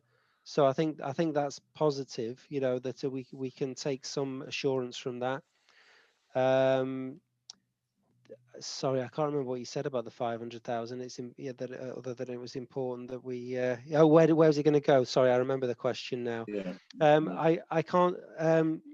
Obviously, Steve isn't here, and Steve would probably be the one who needs to confirm this. But my understanding is that Steve hasn't assumed this saving yet within the medium-term financial plan, because the project hasn't actually been delivered yet. I think that's the position. So it hasn't actually been incorporated. That saving hasn't been incorporated into the future financial plan, but it's clearly on there as one of our biggest schemes that will hopefully realise that saving. But I would have to check that with Steve to be 100% sure. Thanks, Tony. Gai siarad nesaf ydy Mary Lloyd Davies. Diolch yn fawr, Parchus Gadeirydd, a chi'n amyneddgar tu hwnt. Gai ddiolch hefyd am yr adroddiad, adroddiad cynhwysfor iawn chwarae teg. Dyma'r cwestiynau. Tony Ward, roeddwn dan yr argraff yn eich cyflwyniad bod rhestr y tai neu strydoedd na ellir defnyddio trefniant atodiad 3 ar y gael I ni. Yr ail, tudalen 29 atodiad 2, tabl 3, a oes ceuad ar y blychau rhaglaw gyda colfach, hinged lid mewn geiriau eraill, os nad oes, pam? Y trydydd, tudalen 84, atodiad 7, asesiad ar lles adran A. Ac yn Saesneg, mae'n datgan justification for impact, iaith Gymraeg, pam nad oes llinell yn deud in line with the Welsh language document, sef y cynllun iaith sydd gennym ni. Ac yn bedwerydd, cost y newid, ydw I ddim yn iawn yn deud, ydw I ddim yn gywir yn deud, mae trefniant gan y Llywodraeth Cymru sydd wedi'n gorfodi ni i wneud hwn, oherwydd doedd nhw ddim yn hoff o'r hen drefn beth bynnag. Diolch yn fawr. Okay, I'm not sure I actually got, or I'm not sure that I actually understood the first question, Merrick, so I might have to come back to that. The lid, yes, the trolley box system has got a lid on it with a hinge. It's a lockable lid, so it keeps everything together. That's the plan. Merrick Sorry, showing us a picture. I can't see. It's so small. I can't see it, Merrick. What page, Merrick? Ti ar mute, sorry, Merrick. Merrick, ti ar mute. Ti ar mute. Dwi wedi bod reit gofalus, tudalen 29, atodiad 2, tabl 3. Diolch y tri efo'i gilydd, pe nad oes modd defnyddio rheini. Y blychau eraill dwi'n sôn am. Yeah, the 3 boxes on the trolley. No. No? Loose. If you look at page 29. Yeah, that is for the option for people who have got no room for a trolley box. Yes. Is there a lid? Yes, That's all there I'm can be a lid. asking. Yeah, you can get them with lids. That's fine. And we would always provide some form of lid. Absolutely. Yeah. Are they hinged because they get lost? They're not hinged. They clip on. There's also an option of nets as well that can go on. I prefer lids. I've got a lidded box in the county that I live in, and we'll obviously make sure they're as secure as they can be, and go from there. But yeah, we do need people to present it closed, otherwise Graham Bose's bins getting collected as we speak, I think. There we go. Going to the last question. Mine are actually getting collected now. If you look at the screen, Yeah, here it is, with a little trolley box going into. Oh, there you go. We've got a live demonstration. How about that? Courtesy of Conway Council. Not very heavy, very straightforward. Have you planned this, Graham? By the way, I haven't. I'm afraid. There's a copyright on this, so. Yeah, that's my food waste going in. It's all nicely done. It's well organised. Was that the rabbit, Graham? The rabbit's safe in the hutch, I hope. So it's just a really easy system. It really is. because it's done weekly. So you think, oh God, there's going to be loads, but you know, in the end, with plastic being reduced, you know, was an overflow bag, the blue one, because we do have a lot of plastic still, I'm afraid, with drinks and cans and things. So they give us a blue bag. That blue bag you see on the floor is the overflow, because the little caddy isn't big enough, and it's easily done, easily accommodated, very, very straightforward. And they come around once a week, and it's done. They do a really good job. So there you go, Chair. Great. Can I ask a quick question while you're live? It was just about the wind. What do you do when there's really high winds? Because it's a big concern about residents. Yeah, the trolley box has never blown over. So that trolley box, once it's full with the paper, the cardboard, the plastic, and the tins, doesn't blow over. The top lid's got a proper lock on it, so it doesn't open up and doesn't blow over. And I've never had any problems with that. The only problem can be the overflow, the blue one. And I jammed the green trolley box against my pillar there that you can see, and the blue bag with the overflow gets jammed against the pillar and the blue box and the green caddy, and I don't have any trouble. I mean, occasionally we get some, you know, in truth, occasionally some do get blown over, I think, up the street, and I have seen rubbish come down the road, but it's very, very seldom.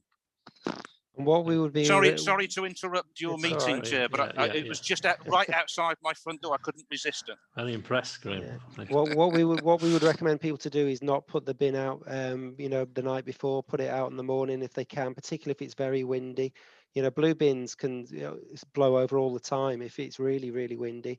And that's why we ask people, you know, to try not to put them out the night before, particularly if it is very windy. But going back to Mary's questions, the Welsh government, nobody's being forced to do anything here. There is a Welsh government blueprint. Welsh government would like all local authorities to move to this system, but we're not being forced to do so. We approached Welsh government to ask them whether they would help us to do so, help us financially with this change, because it is such a big change, and they agreed to do that because it's their blueprint and they want us to do it. But we could have decided to stick with what we've got, but that wouldn't have been the right thing in my view. So there might have been another question, Mary, about the Welsh language. The well-being impact in the assessment, yes. Can you remind me what page you'd said it was on, Eric? 84. 84. Atodiad 7. So 87. Section A for Apple. And it says justification for impact. And I'm asking why when our own Welsh language documents CYNNYD mentioned, so that we are working to that, not just to nothing. Okay, I'm struggling to see at the moment. There's something different about the number of I think, yeah, on the English. Yeah, we are a Cymraeg. Okay. Top of page 83.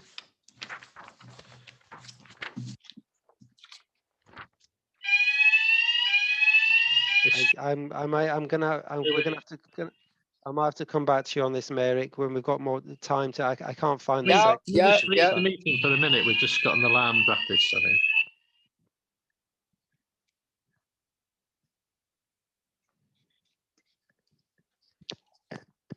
It's a birdie question there. Tony, if it helps, I think it's page 82 on the English one. Page 82. Okay, sorry, it's a big document. So, page 82. Is that on the actual the number 82 of 116, Rhian, or is that the 82 that it says on the actual bottom of the page numbers? Because bottom of the page. 82. Bottom of the page. Bottom of the page 82. Okay, I've got the right page. Right. Right. So so we're looking at the bottom of that page about Subsection A. promoting the Welsh language. Is that right? Yeah, justification for impact. That's the one. Okay. And sorry, what was the question again? Adding on the end, in line with the Welsh language document that we have in Denbighshire. Okay. I'm absolutely sure that can be added in. This impact assessment is a live document, and is reviewed regularly and updated. So yeah, there's no problem with that. Yeah. Thank you. Mary, ti'n hapus popeth? Diolch yn fawr iawn, Iawn, Mr diolch. Cadeirydd. Okay. Alan James, please. You're on mute, Alan. Oh, right. Sorry, Chair. No, you're not. No, Yeah, sorry. I didn't hear you call me in. Thank you, Chair, for allowing me to quickly speak. First of all, can I start off with an apology to Tara? Joan and I, Joan Butfield, and I represent the West End of Rhyl. We were due to meet on Tuesday afternoon, and for some reason, I certainly couldn't get into the meeting. So I apologise, Tara, for that. He kept telling me that I was being people were waiting to let me in, but it never happened. So if it did go ahead, we're sorry about that. Joan and I have got no problem with any of this. It's a really good project, and we're very positive about the situation, particularly the West End, where we do have some serious issues about waste collection and so on. So we're looking forward to how this will work and how the trial will go ahead. Joan gave me a couple of questions to ask on Tuesday, and if I may, they are relevant. But if you decide, Hugh, that they're not relevant, then just do what you normally do and whatever. Okay. Joan asked about, and we do get problems around the county with landlords or tenants throwing stuff, usually furniture and stuff, out into the front yard and so on. Are we in a position now where we can charge when people dump stuff? We as an organisation charge the landlord or the tenants, particularly if tenants have left all their rubbish. So are tenants responsible for that? The second part of that is, do landlords know that we have a charging policy for collecting things like furniture and that sort of stuff? And the third question, has it been to the landlords forum? Does that make sense? Yes, it does. Okay. Answer the last one first, I think. So we do, whenever there's a landlords forum in the last year or two, we have been to them, and we have presented the waste model and our plans in as much detail as we had at that time. I don't think there's been one for a little while now. We are actively trying to engage with the key landlords in West Rhyl in particular. So we've got some positive inroads with Scaffingtons and Clwyd Allen, who are the majority of the sort of hotspot areas where we've got problems with non-compliance or with the space restrictions that cause difficulties. So part of the West Rhyl action plan, which I shared with yourself and John ahead of our meeting, was, you know, sort of to give the detail behind how we were going to do that.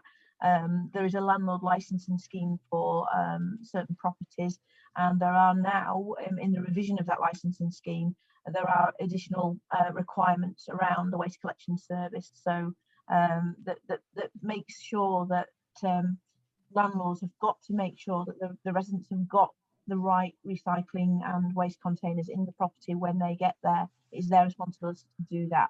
And if they don't, then we have some come back through that licensing scheme. We can't enforce that on private landlords if they're not in that scheme. It's the resident's responsibility. So definitely, you know, to make the sort of improvements we're looking at in West Rhyl, it's about changing the infrastructure. It's about recognising the unique issues that it's got, and it's also about you know, being realistic, you know, and putting these, you know, the longer term working arrangements in with landlords, because they're the ones that know the tenants much better and have to interact. So there's lots of things going on there. More than happy to rearrange the meeting, Alan. I think I had some issues as well, which might not have helped. So I think between us all, we just didn't get to meet. So I'll catch up with you and Joan outside the meeting through the more details of that plan. So yeah.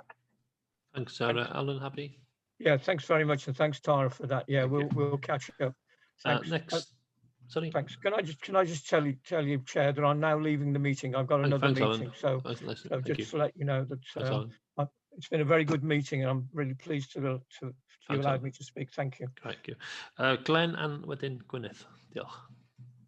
Yeah, thank you. Yeah, I too, you know, support this. You know, anything that changes, there's going to be anxiety and there's going to be teething troubles, and I'm sure we'll sort all those out.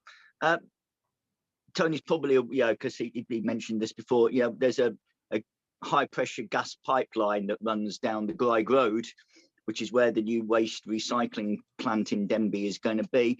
Do you think there will be any impact on the building of the plant, but also secondary is the traffic using that top road in the future once it is built? Thank you.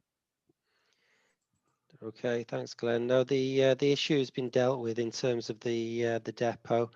It was something that was identified very early on, that there was the gas main running through across the site, and we've dealt with that with a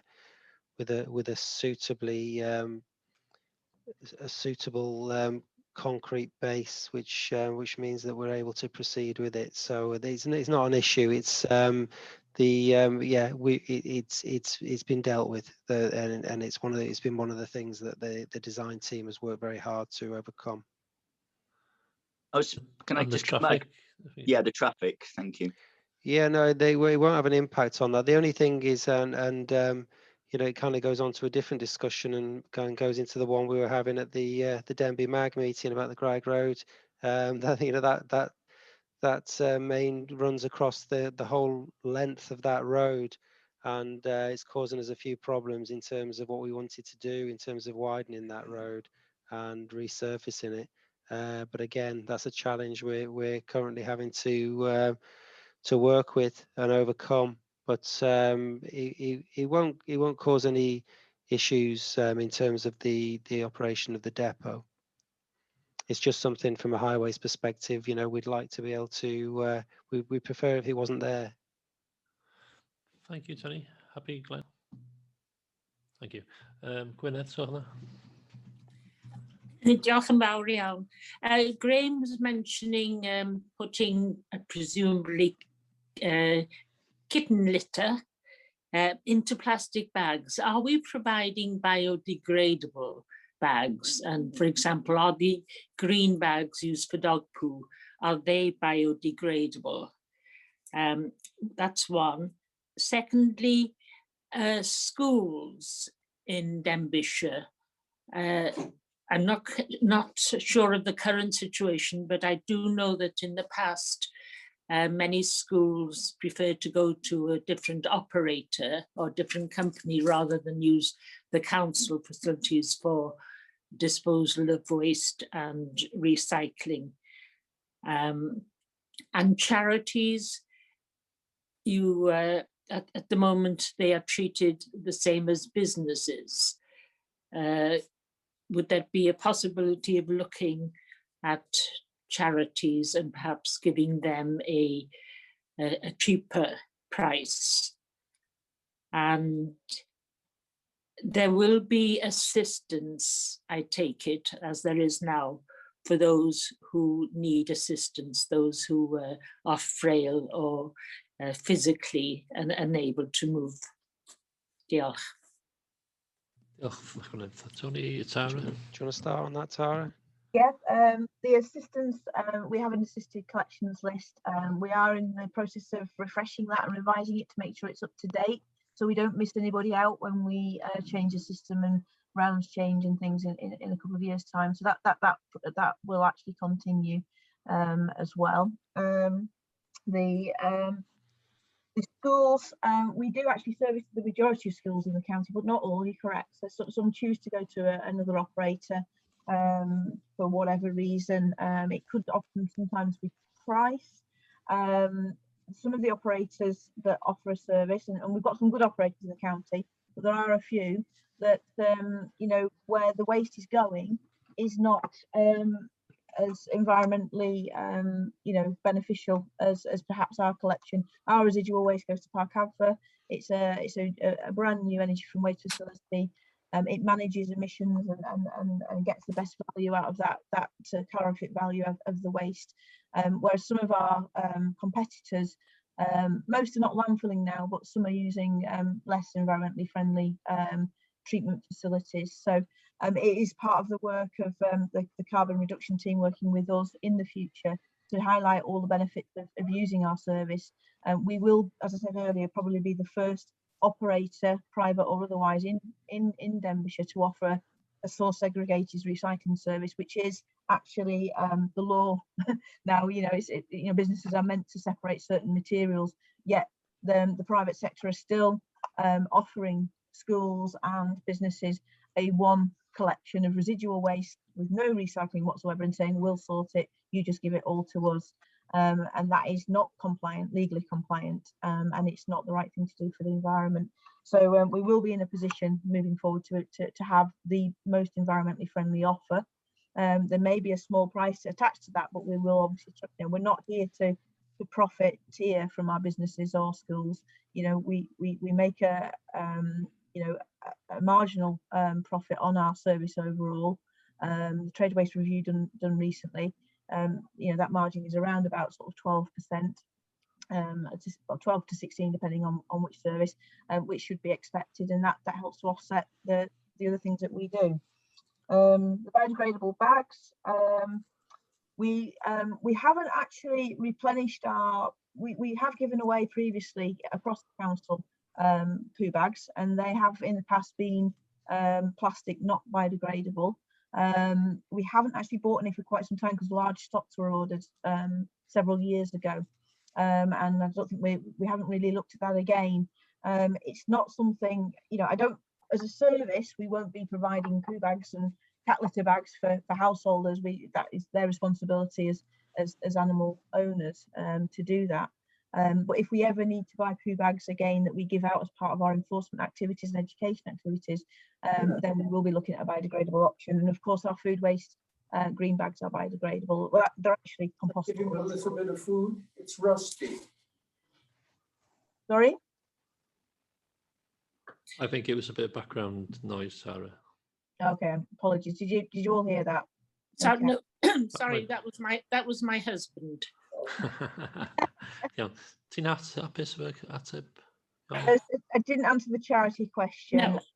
No, and that is a potentially a contentious question, because the charitable sector do feel that we should be offering certain services at reduced rates. And it does depend on the charity. It depends on their function, as to whether or not they perceive themselves to be entitled to free collections. But what we've got to understand is that our service is predominantly a household service, and it will be a cost to the council if we change our current policy on that. It's something that we are looking at as part of our procurement for our household waste recycling centres, because we're doing a joint procurement with Conway. Our policies are slightly different, so we'll be looking at it to see what access we should or would want to afford to some charitable businesses. We work really closely with co-options, and we've also recently supported charities through a circular economy bid, where any charities with charity shops on our high streets across Denbighshire were able to benefit from some external funding that we secured for them to make shop improvements and things like that. So we do work with the charitable sector where we can and support them, but what we don't want to do is introduce a policy that financial burden onto the council that it can't afford. So we have to be careful and get that right. Thank you, Tara. Thank you. Yeah, I'm going to have Diolch yn fawr iawn. Can I just ask one more? Mercury, do you have separate disposal of mercury, or would that be in the centres? Can you hear me? Yeah. Mercury. Wow, I've never been asked for that one before. Obviously, it's a hazardous material on its own, so it's certainly not something we would ever pick up on the curbside, because it's not a stable enough material. I have honestly never been asked that question, so I wouldn't know. I know somebody in my team that can answer you, so I'll make sure they get back to you as to whether we accept that in a certain way. Obviously, we wouldn't accept liquid mercury, but it's not a household material in general. Thank you, Sarah. Thank you. Diolch. Just before Graham goes to the summer, can I just put one statement request in that we speak to the MSs, the MPs, because I know when Conway went over to the 4 weekly, there was a big kick-off by most of them, really. So if they're informed of what's going on to the T, there's no backlash, and just keeping people happy for tweeting silly things. Graham, can I hand you over? I know you've got one question and then you're going to sum up. Well, I was just going to say about adding in another recommendation to those that are on the list, because Tony offered to send an update on the finance to the committee. I don't know what that would be. That would just be circulated, I think, if that's okay. So shall I go ahead with the recommendations? Yeah, the recommendations on page 9. The first one we've done already because we've commented on the progress. The second one, that members endorse the benefits realisation plan, Appendix 2, and request that the head of highways, facilities and environmental services track the achievement of the benefits through the annual service plan from 2023-2024 onwards. And we should cross out the word facilities on that, I think, bearing in mind yesterday's email. Likewise, on the third recommendation, that the head of highways, facilities and environmental services bring the future report to the community's scrutiny committee on the pilot project in West Rill, using microchips and in waste containers and Bronner Crest communal bin service charge. And the fourth one, that members confirm that they've read, understood the wellbeing impact assessment, Appendix 7, as part of their consideration. And the final one, that we get an update on the finance situation from the head of highways and environmental services. Do I have a proposer, anybody? Melvin Parry, seconder. Peter Scott. Peter Scott, thank you. Everybody in favour? Anybody against? Nobody against. That's great. Thank you. Can I thank everybody who's delivered that this morning? It was a good discussion and seems to have got some answers, and hopefully look forward to going forward. Can I go on to agenda item number 7? Rhian, can you take this, please?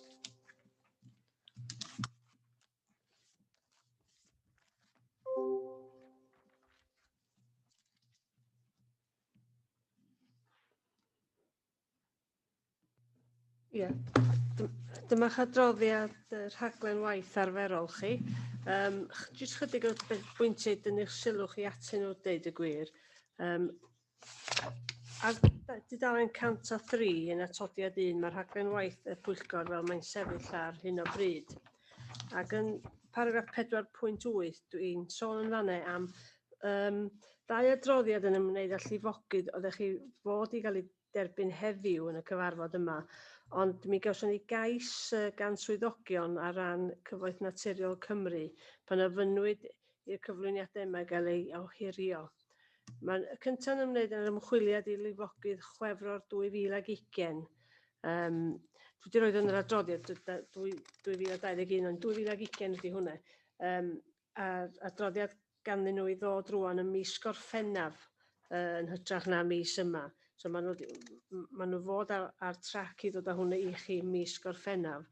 A wedyn yr ail un ynglyn â Fforsir Hill a Gwter Prestatyn. Mae hwn yn adroddiad sydd wedi cael ei effeithio.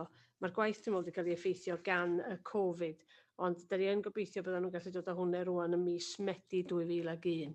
Mi ddaru'r cadeirydd gytuno i symud yr eitemau neu'r dyddiadau yna. Wedyn, cyfarfod dwytha'r grŵp cadeiryddion ac is-gadeiryddion craffu ar y 9 ar 20 Ebrill. Mi wnaethon nhw gytuno i'r pwyllgor yma ystyried 2 adroddiad. Mae un yn ymwneud â adborth sydd wedi cael ei dderbyn i holiadur tenantiaid tai y cyngor. Mae hwnna rwan ar eich rhaglen waith chi ar gyfer y cyntaf o'r Ffennaf. Ac hefyd, adroddiad arall sydd wedi dod ydy canfyddiadau'r adroddiad i lifogydd yn y sir yn Ionawr 2021, so Ionawr leni. A maen nhw'n gobeithio gallu dod ar adroddiad yna i chi ym mis Hydref leni. Mi grybwyllwyd dan yr adroddiad bore yma ar y grŵp TASG a GORFFEN yn ymwneud â SIPSIWN a THEITHWYR ar astudiaeth yna. Wrach y bydd angen trefnu cyfarfod arbennig o'r grŵp yma ym mis Gorffennaf i dderbyn yr adroddiad y grŵp. Yn anffodus, gan bod eich cyfarfod chi ar y cyntaf o'r Ffennaf, mae hynny rhy fuan iddyn nhw allu dod â'i adroddiad i chi. So mi fyddwn ni'n edrych wrach am ddyddiad nes tuag at diwedd y mis, cyn yr toriad y mis Awst, i chi gallu derbyn yr adroddiad yna. Mae gen i fwy o wybodaeth gobeithio erbyn tro nesaf pryd yn union fydd hynny. Diolch Rhian. A wedyn, yr un peth arall, nawn ni edrych pryd fydden ni dod ar adroddiadau yna ar y gwastraff yn ôl atoch chi nes ymlaen neu siarad efo Tara a Tony am hynny. Ac un peth arall drafodwyd yn y grŵp cadeiryddion hefyd oedd, fydden ni arfer cael y cyn gyfarfodydd yn bydden ni i drafod y materion fydden dod i fyny yn y cyfarfod, yn union cyn y cyfarfodydd cyn Covid. Oherwydd bod ni'n cael y cyfarfodydd mae'n rhithiol wan, dydy o ddim cweit mor hawdd i wneud hynny fel mae ar hyn o bryd. A be benderfynodd y grŵp cadeiryddion ag is-gadeiryddion oedd, os byddwch chi'n teimlo bod ne angen cael trafodaeth i gael cwestiynau at ei gilydd o flaen cyfarfod, os fyddwch chi'n gofyn un o'r ddau o'n nhw, a wedyn fedrwn ni drefnu a phenderfynu os fyddem yn fuddiol cael cyfarfod arall.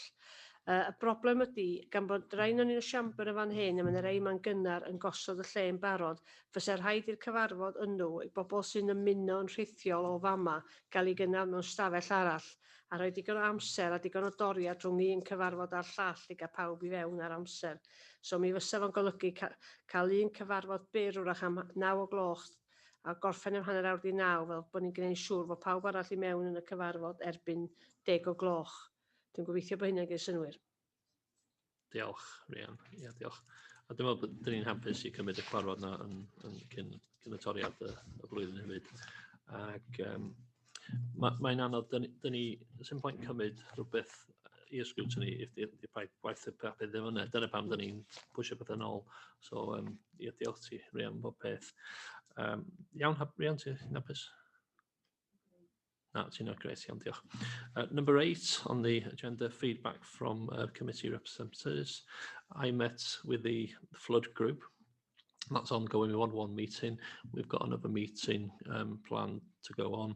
Everybody's around the table, and it seems to be very positive so far. A lot of work to do, but great. Any more feedback? No, all quiet. So if that's the case, can I bring the meeting to an end? And can I thank all the members of staff here today, the translator, and thank you all for being so patient, and see you next time. Thank you very much. Bye. Thank you.